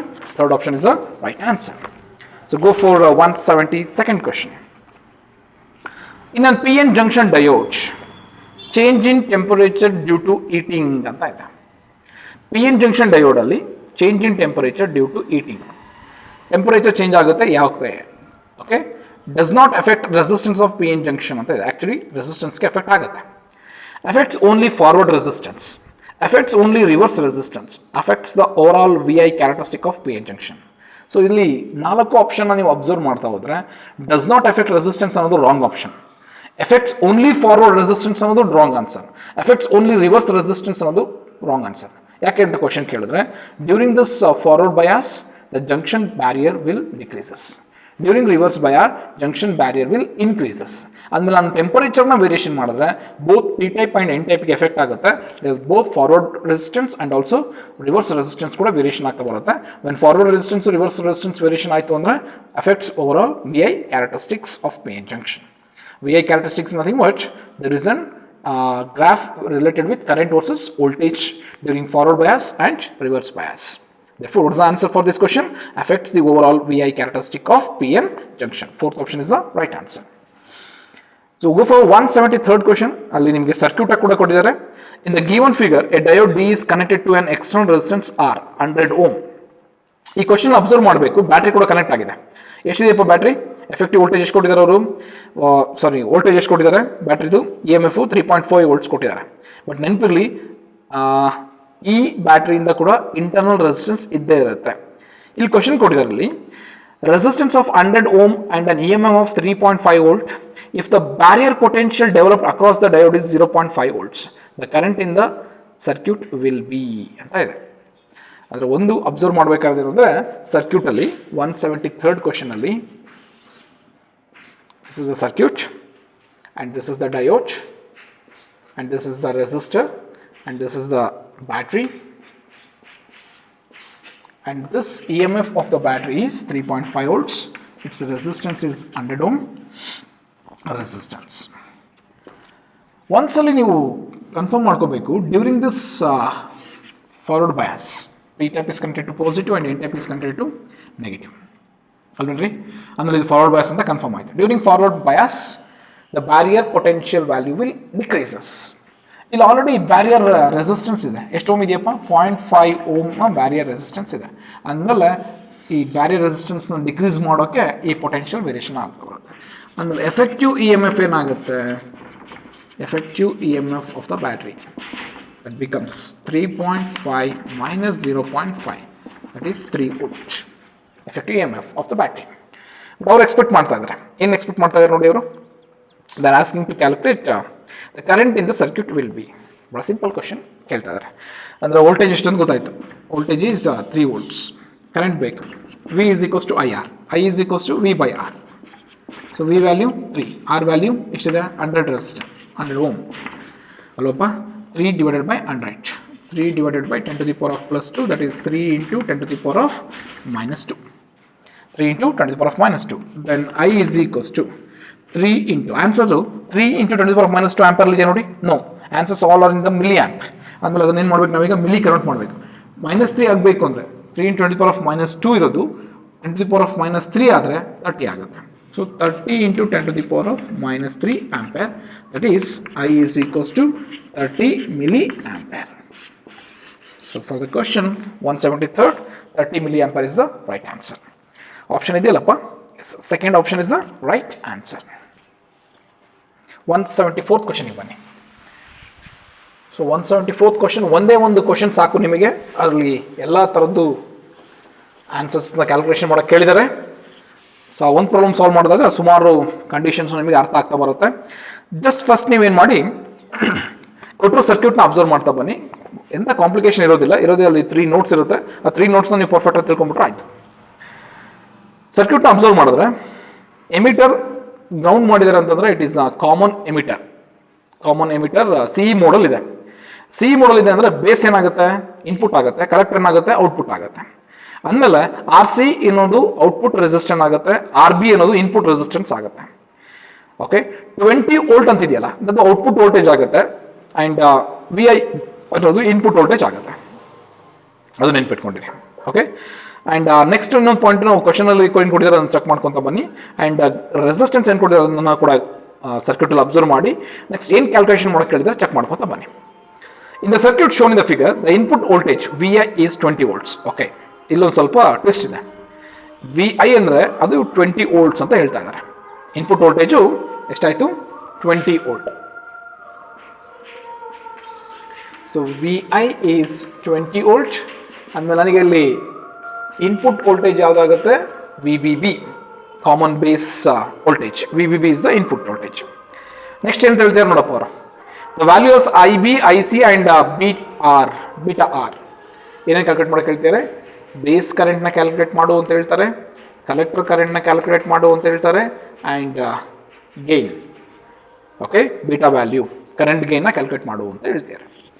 So first ನಾವೇನು ಮಾಡಬೇಕು ಅಂತಂದರೆ ಈ ಸರ್ಕ್ಯೂಟ್ಗೆ ಕಿರ್ಚಾಫ್ಸ್ ಲಾನ ಅಪ್ಲೈ ಮಾಡಿದ್ರೆ ಎಕ್ಸ್ಪ್ರೆಷನ್ಸ್ ಬರ್ತಾ ಬರುತ್ತೆ. ಇನ್ಪುಟ್ ವೋಲ್ಟೇಜು ಮತ್ತು ಔಟ್ಪುಟ್ ವೋಲ್ಟೇಜ್ ಎಕ್ಸ್ಪ್ರೆಷನ್ಸ್ ಬರ್ತಾ ಹೋಗುತ್ತೆ. ಫಸ್ಟ್ ನಾನು ಇನ್ಪುಟ್ ವೋಲ್ಟೇಜ್ ಬರ್ಕೊಂಡೆ ಅಂತಂದರೆ that expression becomes V B B equals V B E plus I B into R B. This is the input voltage equation. V B B ಅಂದರೆ ಏನಾಗುತ್ತಪ್ಪ? Input V I ಆಗುತ್ತೆ. That V B E plus I B into R B. ಇಲ್ಲಿ V B E 0 ಯಾಕೆ sir ಅಂತ question ಗೊತ್ತಿರ ನಿಮಗೆ. Because ಇಲ್ಲಿ output voltage 0 ಅಂತ ಕೊಟ್ಟಿದ್ದಾರೆ, ಇನ್ಪುಟ್ ವೋಲ್ಟೇಜು 0 ಅಂತ ಕೊಟ್ಟಿದ್ದಾರೆ. ವಿ ಬಿ ಇ 0 ಇದು 0 ಆಯ್ತು ಅಂದ್ರೆ ಉಳ್ಕೊಳ್ಳೋದೇನಪ್ಪ? V I equals I B into R B. Actually ನಿಮಗೆ ಬೇಕಾಗಿರೋದೇನು? I B. Then I B is equals to V I divided by R B. V I by R B, V I values ಕೊಟ್ಟಿದ್ದಾರೆ 20 volts divided by R B base resistance ಕೊಟ್ಟಿದ್ದಾರೆ. ಎಷ್ಟಪ್ಪ base resistance? 500 kilo ohm. 500 kilo means 10 to the power of plus 3. ಇದನ್ನು calculate ಮಾಡ್ಕೊಳ್ಳಿ. 1010 cancel. 10 to the power of plus 3 ಮೇಲೆ ಹೋದ್ರೆ ಏನಾಗುತ್ತೆ? -3 ಆಗುತ್ತೆ. ಹೌದೇನ್ರಿ? So 2 divided by 50. 2 1s 225 1/25 into 10 to the power of 3 -3. So ಇದನ್ನು ಕ್ಯಾಲ್ಕುಲೇಟ್ ಮಾಡಿಕೊಂಡ್ರೆ you will get the value, I B value. I B value in the concept of ಯಾವ್ದು ಬರಬೇಕು? 1/25 ಮಾಡ್ಕೊಂಡ್ರಿ ಅಥವಾ ಅದನ್ನು 10/25 ಮಾಡ್ಕೊಂಡ್ರಿ ಅಂದರೆ 10 to the power of -3 ಆಗುತ್ತೆ. ಅಥವಾ 100/25 ಮಾಡ್ಕೊಂಡ್ರೆ 10 to the power of -1 ಆಗುತ್ತೆ. ಸೊ 100/25 ದಟ್ ವ್ಯಾಲ್ಯೂ ಬಿಕಮ್ಸ್, ಅಲ್ಲೇನ್ರಿ ಇದು ವ್ಯಾಲ್ಯೂ ಜಾಸ್ತಿ ಆದಂಗೆ ಇದು ವ್ಯಾಲ್ಯೂನೇ ಕಡಿಮೆ ಆಗ್ತಾ ಬರುತ್ತಲ್ವಾ. ಸೊ ನಾನೇನು ಮಾಡ್ತೀನಿ, ಇದನ್ನು 100 ಮಾಡ್ಕೊಂಡೆ ಅಂತಂದರೆ ಇದು 10 to the power of ಏನಾಗುತ್ತೆ? -5 ಆಗುತ್ತೆ. So 100/5 that becomes 4 into 10 to the power of ಎಷ್ಟಾಯಿತು? 5. ನಮಗೆ ಬೇಕಾದ್ದು in the concept of micro. Then 100 into 10 to the power of -5 divided by 25 that is 4 ಆಗುತ್ತೆ. 4 into 10 to the power of -5 ampere ಆಗುತ್ತೆ. But ನಿಮಗೆ answer 40 ಕೊಟ್ಟಿದ್ದಾರೆ. 40 into 10 to the power of -6 ಆಗುತ್ತೆ. That is 40 micro amps. ಹಾಗೆ observe ಮಾಡಿ, ಎಲ್ಲ answers ಇರೋದು 40 ಮತ್ತು 20. ಇಲ್ಲಿ ನಿಮ್ಮ ಆಪ್ಷನ್ಸ್ ಇಲ್ಲಿ 2 ಮಾತ್ರ ಚೂಸ್ ಮಾಡ್ತೀರಾ. I B value 40 micro amps ಇರೋದು 3rd ಮತ್ತು 4th ಅಲ್ಲಿ. ಐ ಸಿ ಕ್ಯಾಲ್ಕುಲೇಟ್ ಮಾಡಿ, ಬೀಟಾ ಕ್ಯಾಲ್ಕುಲೇಟ್ ಮಾಡಿ, then you will get the perfect answer. I B ಎಷ್ಟು ಸಿಕ್ತು? 40 micro ampere. Go for I C. So I C ಬೇಕು ಅಂತಂದರೆ ಇನ್ಪುಟ್ ವೋಲ್ಟೇಜ್ ಇಕ್ವೇಷನ್ ಜೊತೆಲಿ ಔಟ್ಪುಟ್ ವೋಲ್ಟೇಜ್ ಇಕ್ವೇಷನ್ ಬರ್ಕೋಬೇಕಾಗುತ್ತೆ. ಇಲ್ಲಿ ಔಟ್ಪುಟ್ ಕಂಡೀಷನ್ಸ್ ಏನು ಕೊಟ್ಟಿದ್ದಾರೆ? ಒಂದು ವಿ ಸಿ ಸಿ 0 ಅಲ್ವಾ, V C E value 0, V C C value output 20 volts ಕೊಟ್ಟಿದ್ದಾರೆ ನೋಡಿ ಸರ್ಕ್ಯೂಟಲ್ಲಿ. Then V C C equals V C E minus V C E equals V C C minus I C into R C.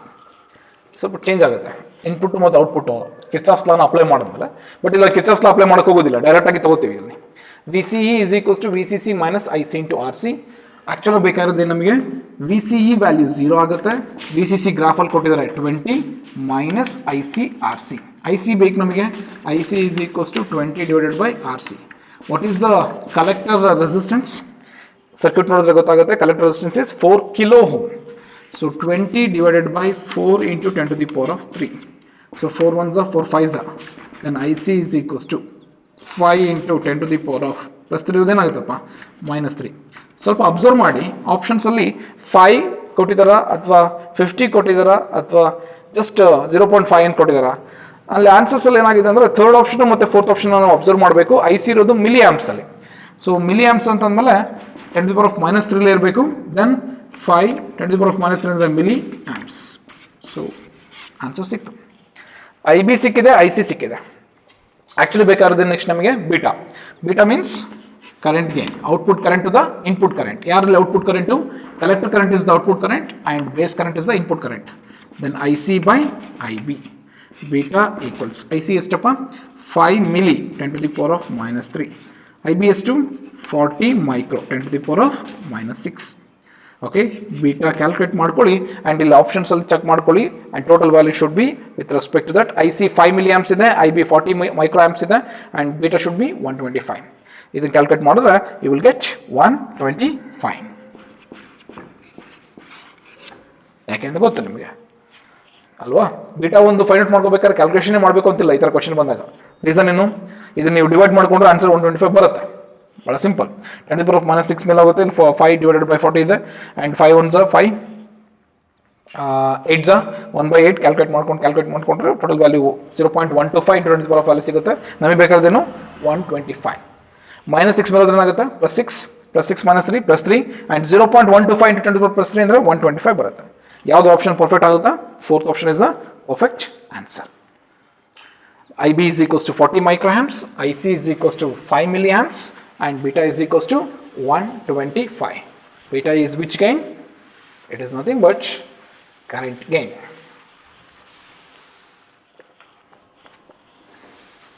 So go for next 175 question. In a common emitter transistor amplifier, the audio signal voltage across the collector is 3 volt. Audio signal voltage 3 volts ಕೊಟ್ಟಿದ್ದಾರೆ. Okay, the resistance of collector is 3 kilo ohm. The resistance of collector ಅಂತಂದ್ರೆ that is RC ಎಷ್ಟು ಕೊಟ್ಟಿದ್ದಾರೆ? 3 kilo ohm ಕೊಟ್ಟಿದ್ದಾರೆ. Kilo means 10⁻+3 ಅಲ್ಲೋಪ. Next ಏನು ಕೊಟ್ಟಿದ್ದಾರೆ ನೋಡಿ, the resistance of collector is 3 kilo ohm. If the current gain is 100, current gain means beta is 100. The base resistance is RB. RB ಅಂತಂದ್ರೆ input resistance 2 kilo ohm. The voltage and power gain of the amplifier is, ಏನನ್ನು calculate ಮಾಡಕ್ಕೆ ಹೇಳ್ತಾರೆ? Voltage ಗೇನ್ನ calculate ಮಾಡಕ್ಕೆ ಹೇಳ್ತಾರೆ. Next power ಗೇನ್ನ calculate ಮಾಡಕ್ಕೆ ಹೇಳ್ತಾ ಇದ್ದಾರೆ.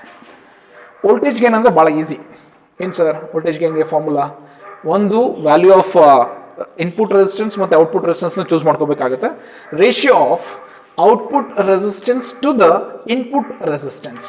Output resistance collect ಆಗುತ್ತೆ, ಇನ್ಪುಟ್ ರೆಸಿಸ್ಟೆನ್ಸು ಬೇಸ್ ಆಗುತ್ತೆ. ಇಂಟು ಅಲ್ಲಿ ವೋಲ್ಟೇಜ್ ಕೂಡ ಕೊಟ್ಟಿದ್ದಾರೆ. ಅವರು ಎಷ್ಟು ಕೊಟ್ಟಿದ್ದಾರೆ ನೋಡೋ ವೋಲ್ಟೇಜು? 3 volts ಕೊಟ್ಟಿದ್ದಾರೆ ಅಲ್ವಾ. ಆ್ಯಂಡ್ ಇನ್ನೊಂದು ಕರೆಂಟ್ ಗೇನ್ ಕೂಡ ಕೊಟ್ಟಿದ್ದಾರೆ. ಎಷ್ಟು? ಬೀಟಾ. ಸೊ ವೋಲ್ಟೇಜ್ ಗೇನ್ಗೆ formula ratio of output resistance to the input resistance into current gain. Output resistance 3 kilo and input resistance 2 kilo. Kilo cancel ಆಗುತ್ತೆ ಇಂಟು 100. ಸೊ 2 1s are 250. ಸೊ 50 into 3 150. ಸೊ voltage gain ಎಷ್ಟಾಯಿತು? 150 volt ಅಲ್ಲ 150. ಯಾಕಂದ್ರೆ cancel ಆಗುತ್ತೆ, unit cancel ಆಗುತ್ತೆ, value ಮಾತ್ರ ಉಳ್ಕೊಳ್ತಾ, ಅದು ಯೂನಿಟ್ ಲೆಸ್ 150 ಮಾತ್ರ, ವೋಲ್ಟ್ ಅಲ್ಲ.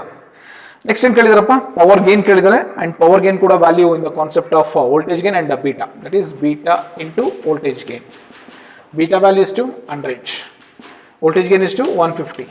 ಸಬ್ಸ್ಟಿಟ್ಯೂಟ್ ಮಾಡಿದ್ರೆ 100 into 150 that becomes 15,000. Yes, option ಇರುತ್ತೆ, ಚೆಕ್ ಮಾಡ್ಕೊಳಪ್ಪ. 150 and 15,000. Option second is the right answer ಅಲ್ವಾ. ಯಾವುದಾದ್ರು ಕೇಳ್ತವರು ಪವರ್ ಗೇನ್ ಮತ್ತು voltage gain. Correct answer. Go for 176th question. So 176th question regarding digital electronics. Digital electronics ಬಂದ ತಕ್ಷಣ ನಿಮಗೆ Gates ಗೊತ್ತಿರಬೇಕು. ಯಾವ ಗೇಟ್ ಗೊತ್ತಿರಬೇಕು? ಫಸ್ಟು ನಾಟ್ ಗೇಟ್, ಆಮೇಲೆ ಆ್ಯಂಡ್ ಗೇಟ್, ಆಮೇಲೆ ಆರ್ ಗೇಟ್, ಆಮೇಲೆ ಅವರ mix. And gate followed with or gate, not gate, and not gate followed with or gate followed with not gate. And gate followed with not gate ಆದರೆ NAND gate. Or gate followed with not gate ಆಯಿತು ಅಂದರೆ NAND gate ಆಗುತ್ತೆ, ನಾರ್ gate ಆಗ್ತಾ ಬರುತ್ತೆ. ಇಲ್ಲಿ observe ಮಾಡಬೇಕಾದ್ರು the given electrical network is equal to ಅಂತ ಇದೆ. ಸೊ ಫಸ್ಟ್ ನಿಮ್ಗೆ ಕೊಟ್ಟರು ಸರ್ಕ್ಯೂಟ್ನ ಅಬ್ಸರ್ವ್ ಮಾಡಿ. ಫಸ್ಟ್ ಯಾವ ಗೇಟ್ ಕೊಟ್ಟಿದ್ದಾರಪ್ಪ? ಆ್ಯಕ್ಚುಲಿ ಈ ಥರ ಬರೆದ್ರೆ ಯಾವ gate? It is an or gate. If or gate is followed with not gate ಆದರೆ ನಾರ್ ಗೇಟ್ ಆಗುತ್ತೆ. And gate is followed with not gate ಆದರೆ ನ್ಯಾಂಡ್ ಗೇಟ್ ಆಗುತ್ತೆ. ಸೊ ಎ ಇನ್ಪುಟ್ ಕೊಟ್ಟಿದ್ದಾರೆ, ಬಿ ಇನ್ಪುಟ್ ಕೊಟ್ಟಿದ್ದಾರೆ, and this is an nor gate condition. Nor ಗೇಟ್ಗೆ condition ಏನು ಬರುತ್ತೆ? A plus B bar. Okay, next it is collected to, collectively connected to, ಯಾರಿಗೆ connect ಆಗಿದೆ ನೋಡಪ್ಪ. It is connected to, again connected to ಯಾವ ಗೇಟು? It's connected to NOR gate. Common input ಆಯಿತು, common input ಆಯಿತು, output ಆಯಿತು, NOR gate connect ಆಗಿದೆ. Then A plus B bar whole bar, A plus B bar whole bar, and it is connected to ಯಾರಿಗೆ connect ಆಗಿದೆ? And it value becomes A plus B. ನೆನಪಿರಲಿ, A plus B ಬಾರ್ಗೆ ಮತ್ತೆ bar ಆಯಿತು ಅಂತಂದರೆ its value becomes A plus B, and it is connected to not gate. Not ಗೇಟಿಗೆ connect ಆಯಿತು ಅಂದರೆ ಆಲ್ರೆಡಿ ಗೊತ್ತು ನಿಮಗೆ, ಒಮ್ಮೆ ಏನಾದರೂ ನಾರ್ ಗೇಟು ನಾಟ್ ಗೇಟ್ ಜೊತೆ ಕನೆಕ್ಟ್ ಆಯಿತು ಅಂದರೆ ಅದ್ರ ಪ್ರೋಸೆಸ್ ರಿವರ್ಸ್ ಆಗುತ್ತೆ. ನಾಟ್ ಗೇಟು ಅಷ್ಟೇ ಬಾರ್ ಅಂದಮೇಲೆ A plus B is the input, then it becomes A plus B bar. So A plus B bar ಆಯಿತು ಅಂತಂದರೆ it's a characteristic of which gate? It's a characteristic of NOR gate. Then question is, in ಕೇಳ್ತಿರೋ question, the equal given electrical network is equivalent to ಯಾವ ಗೇಟ್ಗೆ equivalent ಆಗುತ್ತೆ? This is the last output Y. So Y output ಯಾವ್ದು ಬಂದಿದೆ? ನಾರ್ ಗೇಟಿಗೆ ಬಂದಿದೆ. Then option ಇದೆ ನೋಡ್ಕಪ್ಪ, ಯಾವ್ದು option? Second option is the right answer, that is ನಾರ್ gate. Go for 177th question. ಸರ್ಕ್ಯೂಟ್ನ ಅಬ್ಸರ್ವ್ ಮಾಡಿ. In the combination of the following Gates the output Y can be return in terms of inputs A and B. So inputs A and B ನ output ಹೇಗೆ ಬರುತ್ತೆ ಅಂತ ಕೇಳ್ತಾ ಇದ್ದಾರೆ. Okay, so first circuit ನಂಗೆ observe ಮಾಡಿ. This is AND gate. Okay, this is also another AND gate. This is one input, that is A. Okay, ಇಲ್ಲಿ ಒಂದು ಇನ್ನೊಂದು ಗೇಟ್ನ ಕನೆಕ್ಟ್ ಇದೆ, that is not gate, that is B. Okay, ಇನ್ನೊಂದು observe ಮಾಡಿ, ಈ B ಇದೆಯಲ್ಲ, ಇದೇ ಬಿನ ನಾನು ಇಲ್ಲಿ ಇನ್ಪುಟಾಗಿ ತೊಗೊತಾ ಇದ್ದೀನಿ ಸೆಕೆಂಡ್ ಡಯೋಡ್ಗೆ ಅಲ್ವಪ್ಪ. ನೆಕ್ಸ್ಟು ಎ ಇದೆಯಲ್ಲ, ಇದು ಕೂಡ ಇಲ್ಲಿ ಇನ್ಪುಟ್ ಆಗಿದೆ. ಬಟ್ ಇಲ್ಲಿ ಎ ಇನ್ಪುಟ್ಗೆ ಇನ್ನೊಂದು ಗೇಟ್ ಕನೆಕ್ಟ್ ಆಗಿದೆ. ಯಾವ ಗೇಟ್ ಕನೆಕ್ಟ್ ಆಗಿದೆ?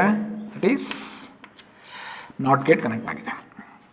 ಸೊ ಒಂದು ಅಬ್ಸರ್ವ್ ಮಾಡೋಣ, ಎ ಮತ್ತು ಬಿ ಇನ್ಪುಟ್ ಕೊಡ್ತಾ ಇದ್ದೀನಿ. ಇಲ್ಲಿ ಔಟ್ಪುಟ್ ಏನು ಬರ್ತಾ ಇದೆ ಅಂತ ಕೊಡ್ತಾರಪ್ಪ, ಅದನ್ನು ಕನೆಕ್ಟ್ ಮಾಡಿದ್ದಾರೆ. ಮತ್ತೆ ಯಾರಿಗೆ ಕನೆಕ್ಟ್ ಮಾಡಿದ್ದಾರೆ? That is connected to or ಗೇಟಿಗೆ ಕನೆಕ್ಟ್ ಮಾಡಿದ್ದಾರೆ. ಈಗ ನಮ್ಮ ಕ್ವಶನ್ನು ಈ ವೈ ಏನು ಬರುತ್ತೆ ಅಂತ ನೋಡ್ಕೋಬೇಕು. First A input, A as it is ಇರುತ್ತೆ. ಬಿ ಕೊಡ್ತೀನಿ, ಯಾವ ಗೇಟಿಗೆ ಕೊಡ್ತಾ ಇದ್ದೀನಿ? ನಾಟ್ ಗೇಟಿಗೆ ಕೊಟ್ಟರೆ ಅದು ಔಟ್ಪುಟ್ ಏನು ಬರುತ್ತೆ? ಬಿ ಡ್ಯಾಶ್ ಬರುತ್ತೆ. ದೆನ್ ಇಲ್ಲಿಗೆ ಔಟ್ಪುಟ್ ಬರೋದೇನು? B dash. ಅಂದರೆ ಒಂದು ಕನ್ಫರ್ಮ್ ಆಯಿತು, ಇದು AND ಗೇಟ್. AND ಗೇಟ್ನ ಕ್ಯಾರೆಕ್ಟರಿಸ್ಟಿಕ್ ಗೊತ್ತು, ಎ ಆ್ಯಂಡ್ ಬಿ ಬಾರ್. ಅದೇ ಥರ ಇಲ್ಲಿಗೆ ಬಂದರೆ ಇಲ್ಲಿ ಆ್ಯಕ್ಚುಲಿ ಎ ಇನ್ಪುಟ್ ಕೊಡ್ತೀನಿ, ಬಟ್ ಎ ಇನ್ಪುಟ್ ಇದ್ದಿದ್ದಲ್ಲಿ ಏನಾಗುತ್ತಪ್ಪ? ಎ ಬಾರ್ ಆಗುತ್ತೆ. B input as it is ಕೊಡ್ತೀನಿ, then here the output is A bar and B. Clear? ಇದು ಯಾವ ಗೇಟು? OR gate. ಆರ್ ಗೇಟ್ನ ಕಂಡೀಷನ್ ಏನು? ಪ್ಲಸ್ ಅಂದಮೇಲೆ ಔಟ್ಪುಟ್ ಏನು ಬರುತ್ತೆ? A and B bar or plus ಅಂತ ಅರ್ಥ, or A bar and B. Then your output is A dot B bar plus A bar dot B. Option check ಮಾಡ್ಕೊಳ್ಳಿ, ಯಾವುದು perfect option ಆಗುತ್ತೆ? Option B, second one is the right answer. A and B bar or A bar and B. Actually ಇದನ್ನು and ಅಂತಲೇ ಓದಬೇಕು, ಇದನ್ನು R ಅಂತಲೇ ಓದಬೇಕು. But ನಮ್ಮ ಕನ್ವಿನ್ಸಿಗೆ ಏನು ಮಾಡ್ಕೊತೀವಿ? ಇದನ್ನು ಡಾಟ್ ಅಂತ ಅನ್ಕೊತೀವಿ, ಇದನ್ನು ಪ್ಲಸ್ ಅಂತ ಅನ್ಕೊತೀವಿ ಅಷ್ಟೇ. ಮ್ಯಾಥಮೆಟಿಕಲಿ ನಾವು ನೋಡಿರೋದ್ರಿಂದ ಅನ್ಕೊತೀವಿ. ಸೊ ಯಾವುದಪ್ಪ ಪರ್ಫೆಕ್ಟ್ ಆಪ್ಷನ್ನು? 177 ಕ್ವಶನ್ಗೆ second option is the right answer. ಈ ಮೂರು ಕ್ವಶನ್ನು ಕಾನ್ಸೆಪ್ಷುಯಲ್ ಕ್ವಶನ್. ಯಾವ್ಯಾವುದು? 178, 179 ಮತ್ತು 180 ಕ್ವಶನ್. 178 ಕ್ವಶನ್ ಏನು ಹೇಳುತ್ತೆ ನೋಡಪ್ಪ. Wires P and Q have the same resistance at ordinary temperature. ಹೌದು, ಎರಡು ವೈರ್ ಕೊಟ್ಟಿದ್ದಾರೆ. ಎರಡು ವೈರಲ್ಲಿ ರೆಸಿಸ್ಟೆನ್ಸ್ ಆರ್ಡಿನರಿ ಇರುತ್ತೆ ಟೆಂಪರೇಚರ್ಲಿ, ರೂಮ್ ಟೆಂಪರೇಚರ್ಲಿ ಕಾಮನ್ ರೆಸಿಸ್ಟೆನ್ಸ್ ಇರುತ್ತೆ. When heated, although heat means temperature is increasing, the resistance of P increases and that of Q decreases.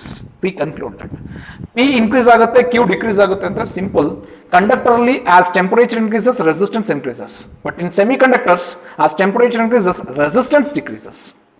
Similarly, we discuss with the conductivity, as temperature increases in the conductor, conductivity decreases. As temperature increases in the semiconductors, conductivity increases. Therefore, P ಒಳಗಡೆ resistance increase ಆಗ್ತಾ ಇದೆ ಅಂದ್ರೆ P is an conductor. Q ಒಳಗಡೆ resistance decrease ಆಗ್ತಾ ಇದೆ ಅಂದ್ರೆ it's an semiconductor. Option check ಮಾಡ್ಕೊಳ್ಳಿ. P and Q are conductors of different materials. Wrong answer. P is N-type semiconductor and Q is P-type semiconductor. Wrong answer. P is semiconductor and Q is conductor. It's also wrong answer. P is conductor and Q is semiconductor. Clear that? Yes. Option 4 is the right answer. When light falls on semiconductor, their resistance. ಭಾಳ simple question ಕೇಳಿದ್ದಾರೆ. But ಏನು ಅಂತಂದ್ರೆ ಸ್ವಲ್ಪ ನಿಮ್ಮನ್ನ confusion ಮಾಡೋ question ಇದು.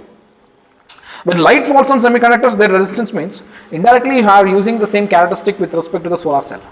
As resistance decreases, conductivity increases when there is an increasing number of charged particles like electrons. Number of electrons displacement ಜಾಸ್ತಿ ಆಗ್ತಾ ಬಂತು ಅಂದ್ರೆ obviously transformation of electrons transformation ಜಾಸ್ತಿ ಆಗ್ತಾ ಬರುತ್ತೆ ಆ್ಯಂಡ್ ಕಂಡಕ್ಟಿವಿಟಿ ಕೂಡ ಇನ್ಕ್ರೀಸ್ ಆಗ್ತಾ ಬರುತ್ತೆ.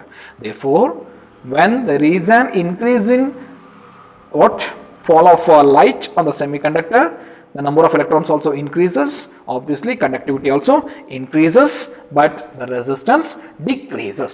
Question is regarding resistance, therefore answer is decreases. If the question is for conductance, then it's increases. For this question, decreases is the right answer.